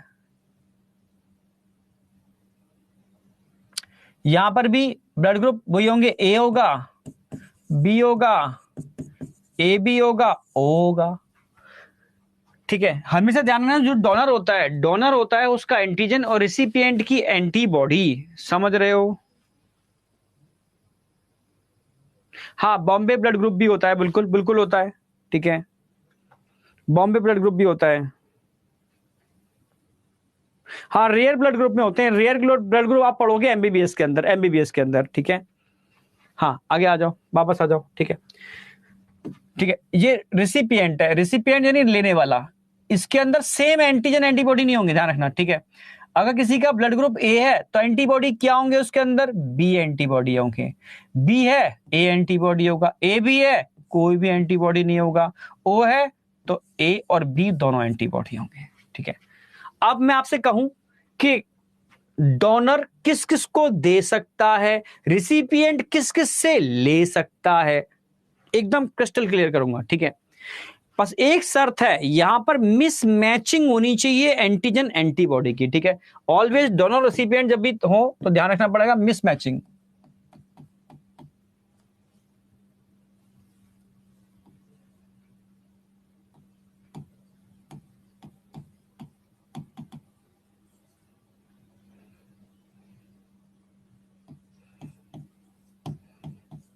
एंटीजन को एजी से रिप्रेजेंट करते हैं और एंटीबॉडी को ए बी से। मिस मैचिंग होनी चाहिए बिटवीन एंटीजन एंड एंटीबॉडी। आप समझे नहीं समझे, समझे या नहीं समझे, ठीक है। मिस मैचिंग होनी चाहिए एंटीजन और एंटीबॉडी के बीच में, ठीक है, मैचिंग नहीं होनी चाहिए, ठीक है। अब समझो मेरी बात, अगर मैं डोनर की बात करता हूं तो ए ब्लड ग्रुप किस किस को दिया जा सकता है, भाई किसको नहीं दिया जा सकता, जहां पर आपको ए एंटीबॉडी मिल रहे हैं या नहीं दिया जा सकता। इसको आप यहां दे सकते हो, इसको आप यहां दे सकते हो, और कहीं दे सकते हो क्या, नहीं, और कहीं नहीं दे सकते, क्योंकि ये मैच कर जाएगा, ये मैच कर जाएगा तो नहीं दिया जा सकता। या समझना, इसको बाद में बताएंगे। पता अब बी ब्लड ग्रुप किस किस को दिया जा सकता है, आप ही बताओ, बी किस किस को दे सकते हो, जहां बी एंटीबॉडी नहीं हो वहां दे सकते हो। तो यहां पर है, यहां पर है, तो इन दोनों जगह बी नहीं दिया जा सकता, बी यहां दिया जा सकता है, बी, हाँ, और बी यहां दिया जा सकता है, इसके अलावा बी और कहीं नहीं दिया जा सकता, क्योंकि यहां दे दोगे बी तो मैच कर जाएगा एंटीबॉडी, यहां दे दोगे तो भी मैच कर जाएगा, ठीक है भाई, बी भी समझ में आ गया। ए बी किस किस को दिया जा सकता है, ए बी जरा बताओ, ए बी, वही ए बी सिर्फ वही दिया जा सकता है जहां ए और बी कोई भी एंटीबॉडी ना हो, तो इसका एक ही ऑप्शन है, सिंगल ऑप्शन है, ये सिर्फ यहां दिया जा सकता है और कहीं नहीं। अच्छा, ओ किसको दिया जा सकता है, इसके पास एक भी एंटीबॉडी है ही नहीं, जब एक भी एंटीबॉडी नहीं है तो आंखें बंद करके ये इसको भी दिया जा सकता है, ये इसको भी दिया जा सकता है, ये इसको भी दिया जा सकता है, और ये इसको भी दिया जा सकता है, समझ रहे हो। ये सब जगह दिया जा सकता है, क्योंकि देने वाले का, डोनर का हमेशा एंटीजन, डोनर का हमेशा एंटीजन, और जो रिसिपिएंट होता है उसका हमेशा एंटीबॉडी मैच करते हैं, एंटीबॉडी, एंटीबॉडी, ये मैच नहीं करने चाहिए। अगर ये मैच कर गए तो खेल बिगड़ जाएगा, समझ रहे हो। मिसमैचिंग बिटवीन एंटीजन और एंटीबॉडी, ये मिसमैचिंग है।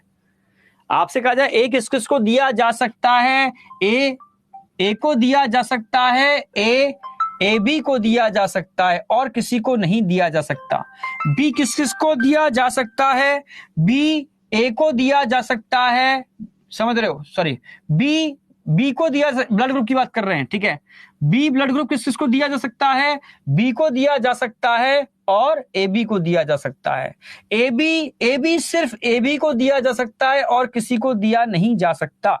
ओ ब्लड ग्रुप सबको दिया जा सकता है, क्लियर है बिल्कुल। या ऐसे पूछूं मैं कि ए ब्लड ग्रुप वाला पर्सन किस किस से ले सकता है, ए से ले सकता है, समझ रहे हो, और ए ओ से ले सकता है, बी बी किस किस से ले सकता है? बी बी से ले सकता है, बी साथ में और किससे ले सकता है? B B B B B O से ले सकता है। समझ रहे हो ना मेरी बात?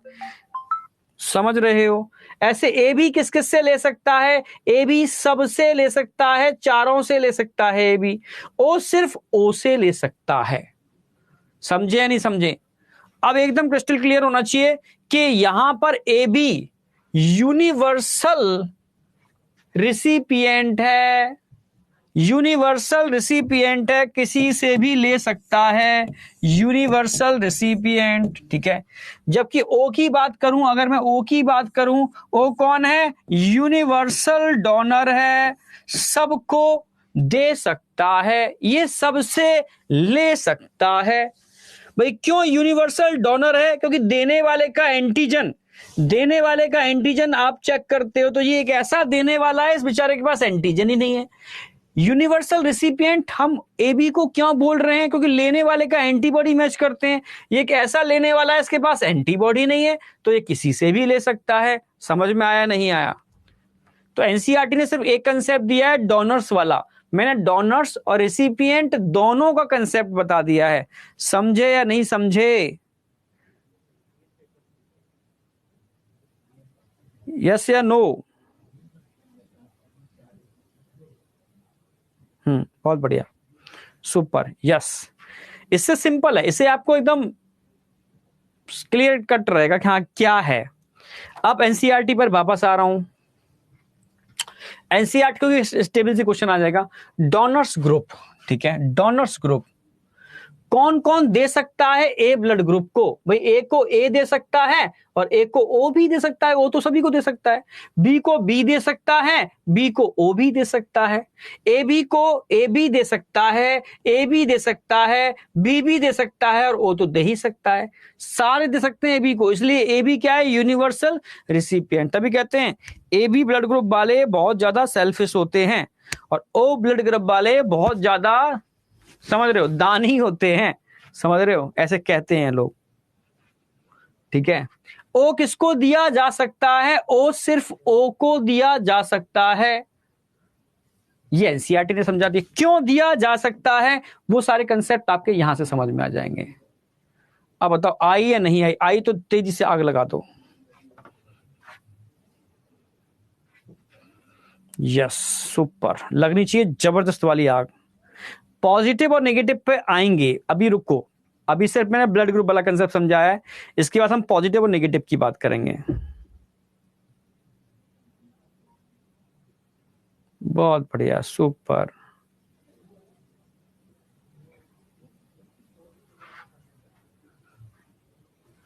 चलो, एक बात तो क्लियर हो गई आपको, यहां तक कोई डाउट शाउट नहीं है। आगे बढ़ते हैं।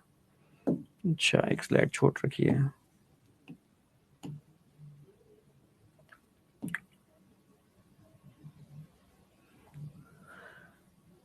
अब बात करते हैं हम आरएच ब्लड ग्रुप की। आरएच क्या होता है समझो मेरी बात। अब पॉजिटिव नेगेटिव की बात करेंगे। ठीक है, एक तो हमारी आरबीसी की सरफेस पर ए एंटीजन और बी एंटीजन होते ही हैं, ए एंटीजन और बी एंटीजन तो होते ही हैं। इसके अलावा हमारी आरबीसी की सरफेस पर एक खास एंटीजन और देखा गया। पहली बार उस एंटीजन को हमने देखा था, एक मंकी था, रेसिस मंकी की आरबीसी की सरफेस पर। समझ रहे हो ना मेरी बात? फर्स्ट टाइम हमने इसको रेसिस मंकी की आरबीसी की सरफेस पर देखा था। समझे या नहीं समझे?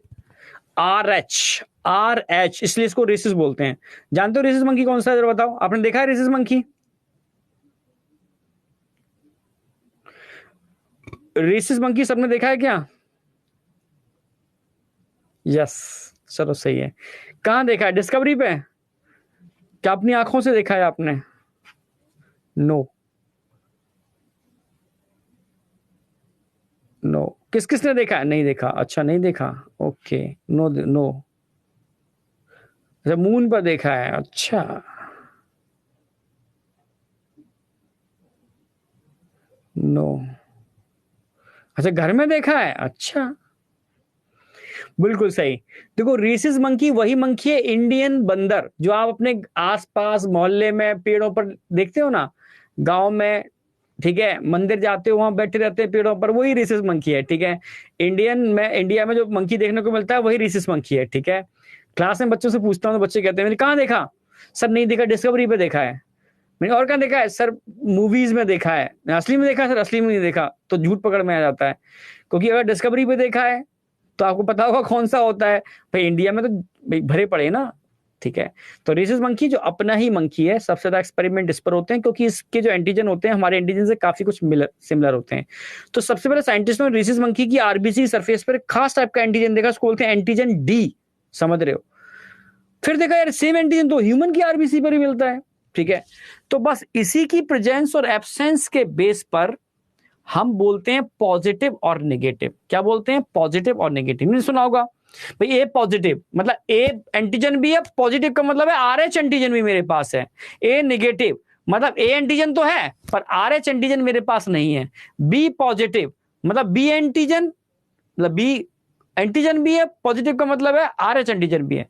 तो पॉजिटिव और नेगेटिव आर एच एंटीजन की प्रेजेंस और एब्सेंस को रिप्रेजेंट करता है। समझ में आया? आर एच एंटीजन की प्रेजेंस और एब्सेंस को रिप्रेजेंट करता है। समझ रहे हो ना मेरी बात? आई या नहीं आई? तो समझना मेरी बात। एनसीईआरटी क्या बोल रही है? एनसीईआरटी बोल रही है R H antigen similar to one present in rhesus monkey. इसीलिए इसको हमने बोला बेटा आर एच एंटीजन, ठीक है। हैंस आर एच, इसलिए इसको आर एच बोलते हैं, ठीक है। और NCERT is also observe on the surface of RBC of majority nearly 80% of human population. अगर मैं ह्यूमन पॉपुलेशन की बात करता हूं तो ह्यूमन पॉपुलेशन के अंदर 80% जो लोग होते हैं वो आर एच पॉजिटिव होते हैं, और ओनली 20% लोग जो होते हैं आर एच निगेटिव होते हैं। समझ रहे हो ना? अगर मैं ह्यूमन पॉपुलेशन की बात करता हूं, ह्यूमन पॉपुलेशन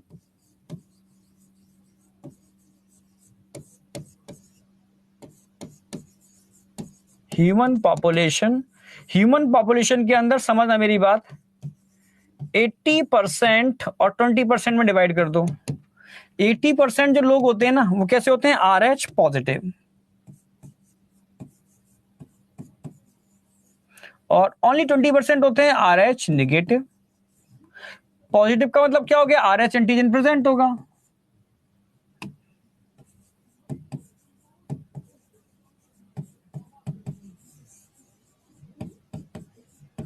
यहां पर आर एच एंटीजन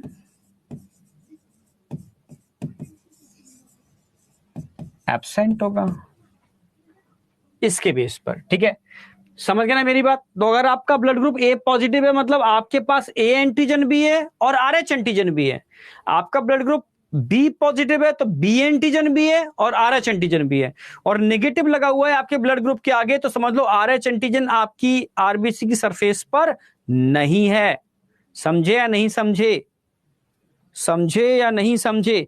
यानी आर एच एंटीजन का होना और ना होना ये दर्शाता है, बताता है, समझ रहे हो? समझ रहे हो कि आप पॉजिटिव हो या नेगेटिव, और कुछ भी नहीं है। तो आप पॉजिटिव नेगेटिव कंसेप्ट समझ में आया होगा, ठीक है। चलो ठीक है। हाँ एक बात और लिख दूं मैं, नोटेबल पॉइंट। जैसे हमने A B O blood group के केस में बताया था, किसी का ब्लड ग्रुप ए है तो बॉडी के अंदर नेचुरली बी एंटीबॉडी होंगे। किसी का ब्लड ग्रुप बी है तो बॉडी के अंदर नेचुरली ए एंटीबॉडी होंगे। But in case of are H antigen natural antibody नहीं होते हमारी बॉडी के अंदर, ठीक है। लिख देता हूं, इन case of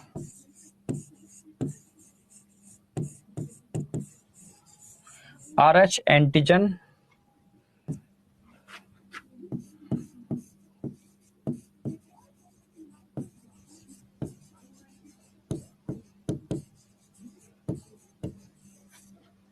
natural antibody are absent in blood। ये ध्यान रखना है, ठीक है भाई। अगर मैं आर एच पॉजिटिव हूं या नेगेटिव हूं, ठीक है, कोई फर्क नहीं पड़ता, बस आर एच एंटीजन है या नहीं है। पर ऐसा नहीं है कि मैं आर एच पॉजिटिव हूं तो मेरे अंदर आर एच एंटीबॉडी होगी, या मैं नेगेटिव हूं तो मेरे अंदर आर एच एंटीबॉडी होगी। नेचुरली नेचर ने आपकी बॉडी में आर एच एंटीबॉडी नहीं बनाई, ठीक है। पर हाँ आर एच एंटीबॉडी बन जाती है, केस है, केस स्टडी बताता हूं मैं। जैसे मान लो ये व्यक्ति है, ये वाला व्यक्ति, ये समझना सब अब सर कंसेप्ट स्टार्ट होंगे यहां से।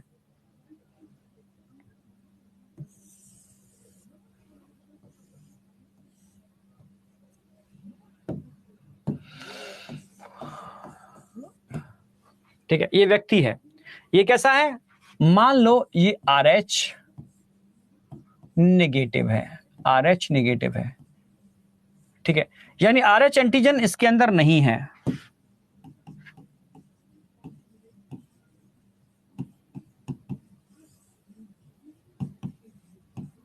एब्सेंट है, सिंपल तरीके से समझना, ठीक है। और इसका ब्लड ग्रुप मान लेते हैं, इसका ब्लड ग्रुप है O नेगेटिव ब्लड ग्रुप।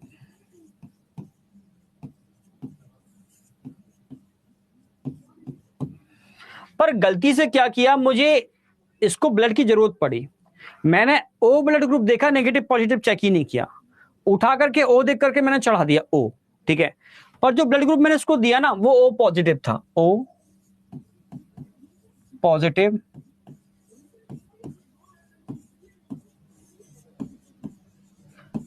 किसी पर्सन का O पॉजिटिव ब्लड ग्रुप था, तो मैंने पॉजिटिव नेगेटिव देखा, भाई O है, कोई दिक्कत नहीं, चढ़ा दो, उठा करके मैंने इसके अंदर एंटर करा दिया।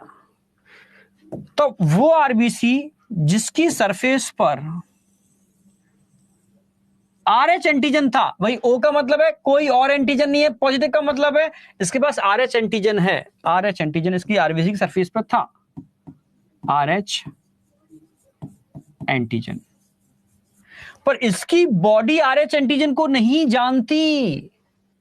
जब O, भाई ठीक है, O का मतलब है इसके पास कोई भी A और B एंटीजन नहीं है, इसके पास भी A और B एंटीजन नहीं है, चढ़ाया जा सकता है, पर ये पॉजिटिव है, ये नेगेटिव है, ये मामला खराब है।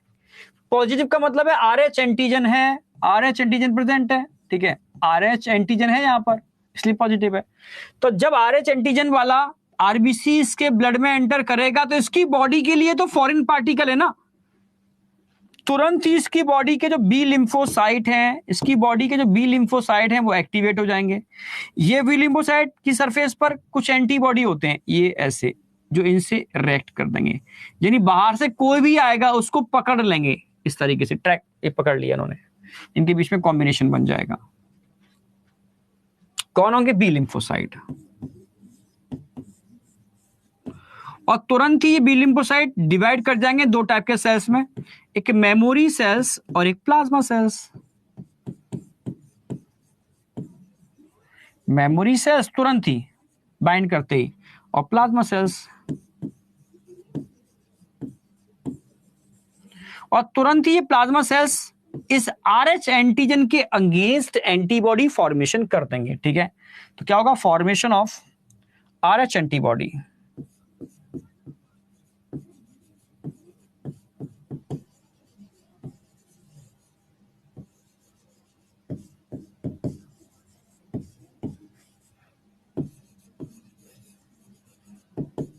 Against RH antigen. पहले नहीं थे, अब बॉडी के अंदर RH एंटीबॉडी बन गए, एंटी RH एंटीबॉडी बन चुके, पहले नहीं थे अब बन चुके, समझ में आया। तो ये एंटीबॉडी नेचुरली इस इंसान की बॉडी में नहीं थे, पर पहली बार गलती से मैंने O पॉजिटिव ब्लड ग्रुप दे दिया जिससे इनका फॉर्मेशन हो गया। पहली बार ब्लड चढ़ाया था कोई दिक्कत नहीं, पर दूसरी बार अगर ब्लड चढ़ाया ना तो ये एंटीबॉडी सारे ब्लड को कोएगुलेट करके इस इंसान की डेथ के लिए रिस्पॉन्सिबल हो सकते हैं। इसीलिए कभी भी जल्दीबाजी के अंदर ऐसा नहीं करना चाहिए, क्या कि खाली आपने ABO ब्लड ग्रुप को चेक किया, आपने RH एंटीजन को चेक ही नहीं किया, समझ रहे हो। ऐसा करने की वजह से इंसान की डेथ भी हो सकती है, ठीक है। जैसे मान लो इसके अंदर हमने, भाई अगर मान लो इसको पहले एक बार ब्लड चढ़ चुका था, ऐसा इसके अंदर एंटीबॉडी बन चुके हैं, अगर गलती से दूसरी बार आपने ब्लड चढ़ा दिया, सेम ऐसा ही केस कर दिया, इस इंसान की डेथ हो जाएगी। हाँ मानते हैं नेचुरली एंटीबॉडी नहीं थे, RH एंटीबॉडी नेचुरली नहीं थे, पर अब तो बन गए इस गलती की वजह से, समझ में आया। इसीलिए हमेशा ब्लड ग्रुप चेक करके उसमें ABO ब्लड ग्रुप के साथ साथ RH एंटीजन की प्रेजेंस और एब्सेंस भी देखी जाती है, तब ब्लड ग्रुप चढ़ाया जाता है। इसीलिए आपसे पूछा जाए कि यूनिवर्सल डोनर एक्चुअल में कौन होगा, यूनिवर्सल डोनर कौन होगा, O नेगेटिव या O पॉजिटिव।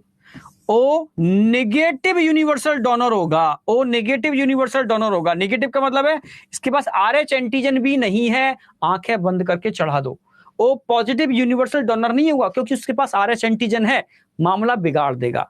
ऐसे यूनिवर्सल रिसिपिएंट कौन होगा, ठीक है, नेगेटिव या पॉजिटिव, ठीक है। इसके केस में तो कोई दिक्कत नहीं है, ठीक है, क्योंकि इसके पास एंटीबॉडी नहीं है, ठीक है, और RH के केस में भी एंटीबॉडी नहीं होते, तो ये चल जाएगा। पर O के केस में ध्यान रखना है, O नेगेटिव यूनिवर्सल डोनर है, O पॉजिटिव यूनिवर्सल डोनर नहीं हो सकता, क्योंकि O पॉजिटिव हम किसी को भी यूं ही नहीं चढ़ा सकते, समझ रहे हो ना मेरी बात। O नेगेटिव किसी को भी चढ़ा सकते हैं क्योंकि इसके पास RH एंटीजन नहीं होते। समझ में आया या नहीं आया, ये बताओ फटाफट। अरे समझ में आया तो आग लगाओ, बस आग ही दिख पाएगी और कुछ नहीं दिख पा रहा।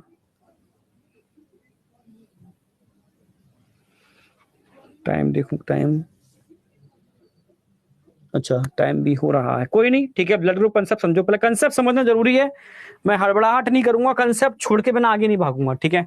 तो RH होता क्या है समझ में आ गया। ह्यूमन पॉपुलेशन के अंदर कितने % कैसे क्या होते हैं।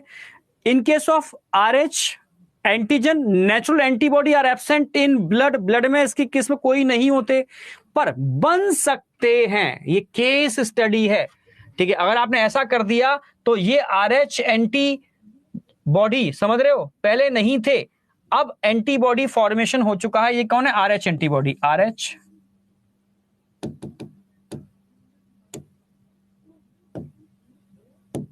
ये सब क्या बन गए, RH एंटीबॉडी।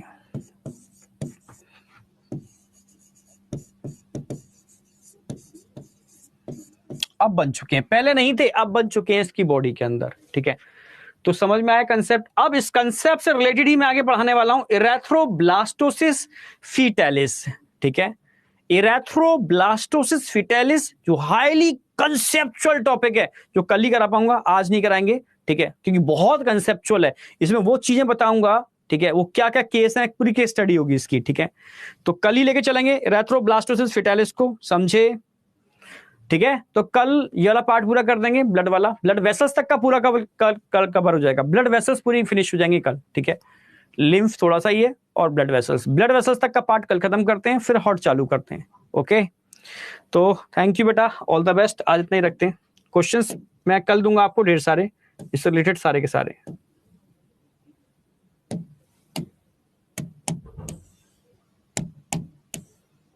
ओके, आज इतना ही रखता हूं मैं। Thank you, all the best, मिलते हैं कल सेम टाइम फुल एनर्जी के साथ, और इस वाले पार्ट को फिनिश करते हैं। कंसेप्ट जितना मैंने कराया ना, आज थोड़ा समझना है इसको, ठीक है। कल मैं इरेथ्रोब्लास्टोसिस के वो खतरनाक कंसेप्ट लेकर के आऊंगा कि मदर का केस क्या है, फादर का केस क्या है, बेबी का केस क्या है, किस किस केस में क्या क्या हो सकता है, कितने % प्रोबेबिलिटी है, बहुत कंसेप्चुअल चीजें होंगी, ठीक है। तो टाइम से पहले ज्वाइन कर लेना, ठीक है, 7 टाइम से आ जाना, ठीक है, क्योंकि लाइव में टाइम से ज्वाइन करना जरूरी है। कल रिवीजन नहीं कराएंगे, कल रिवीजन की जगह मैं क्वेश्चन प्रैक्टिस कराऊंगा आपको, ठीक है, क्योंकि टाइम मुझे उधर उधर सेट करना होता है, या ये हो सकता है या ये। आज रिवीजन हो गया, अब कल 2 दिन क्वेश्चन प्रैक्टिस चलेगी, ठीक है। ओके बेटा, बाय बाय बाय बाय।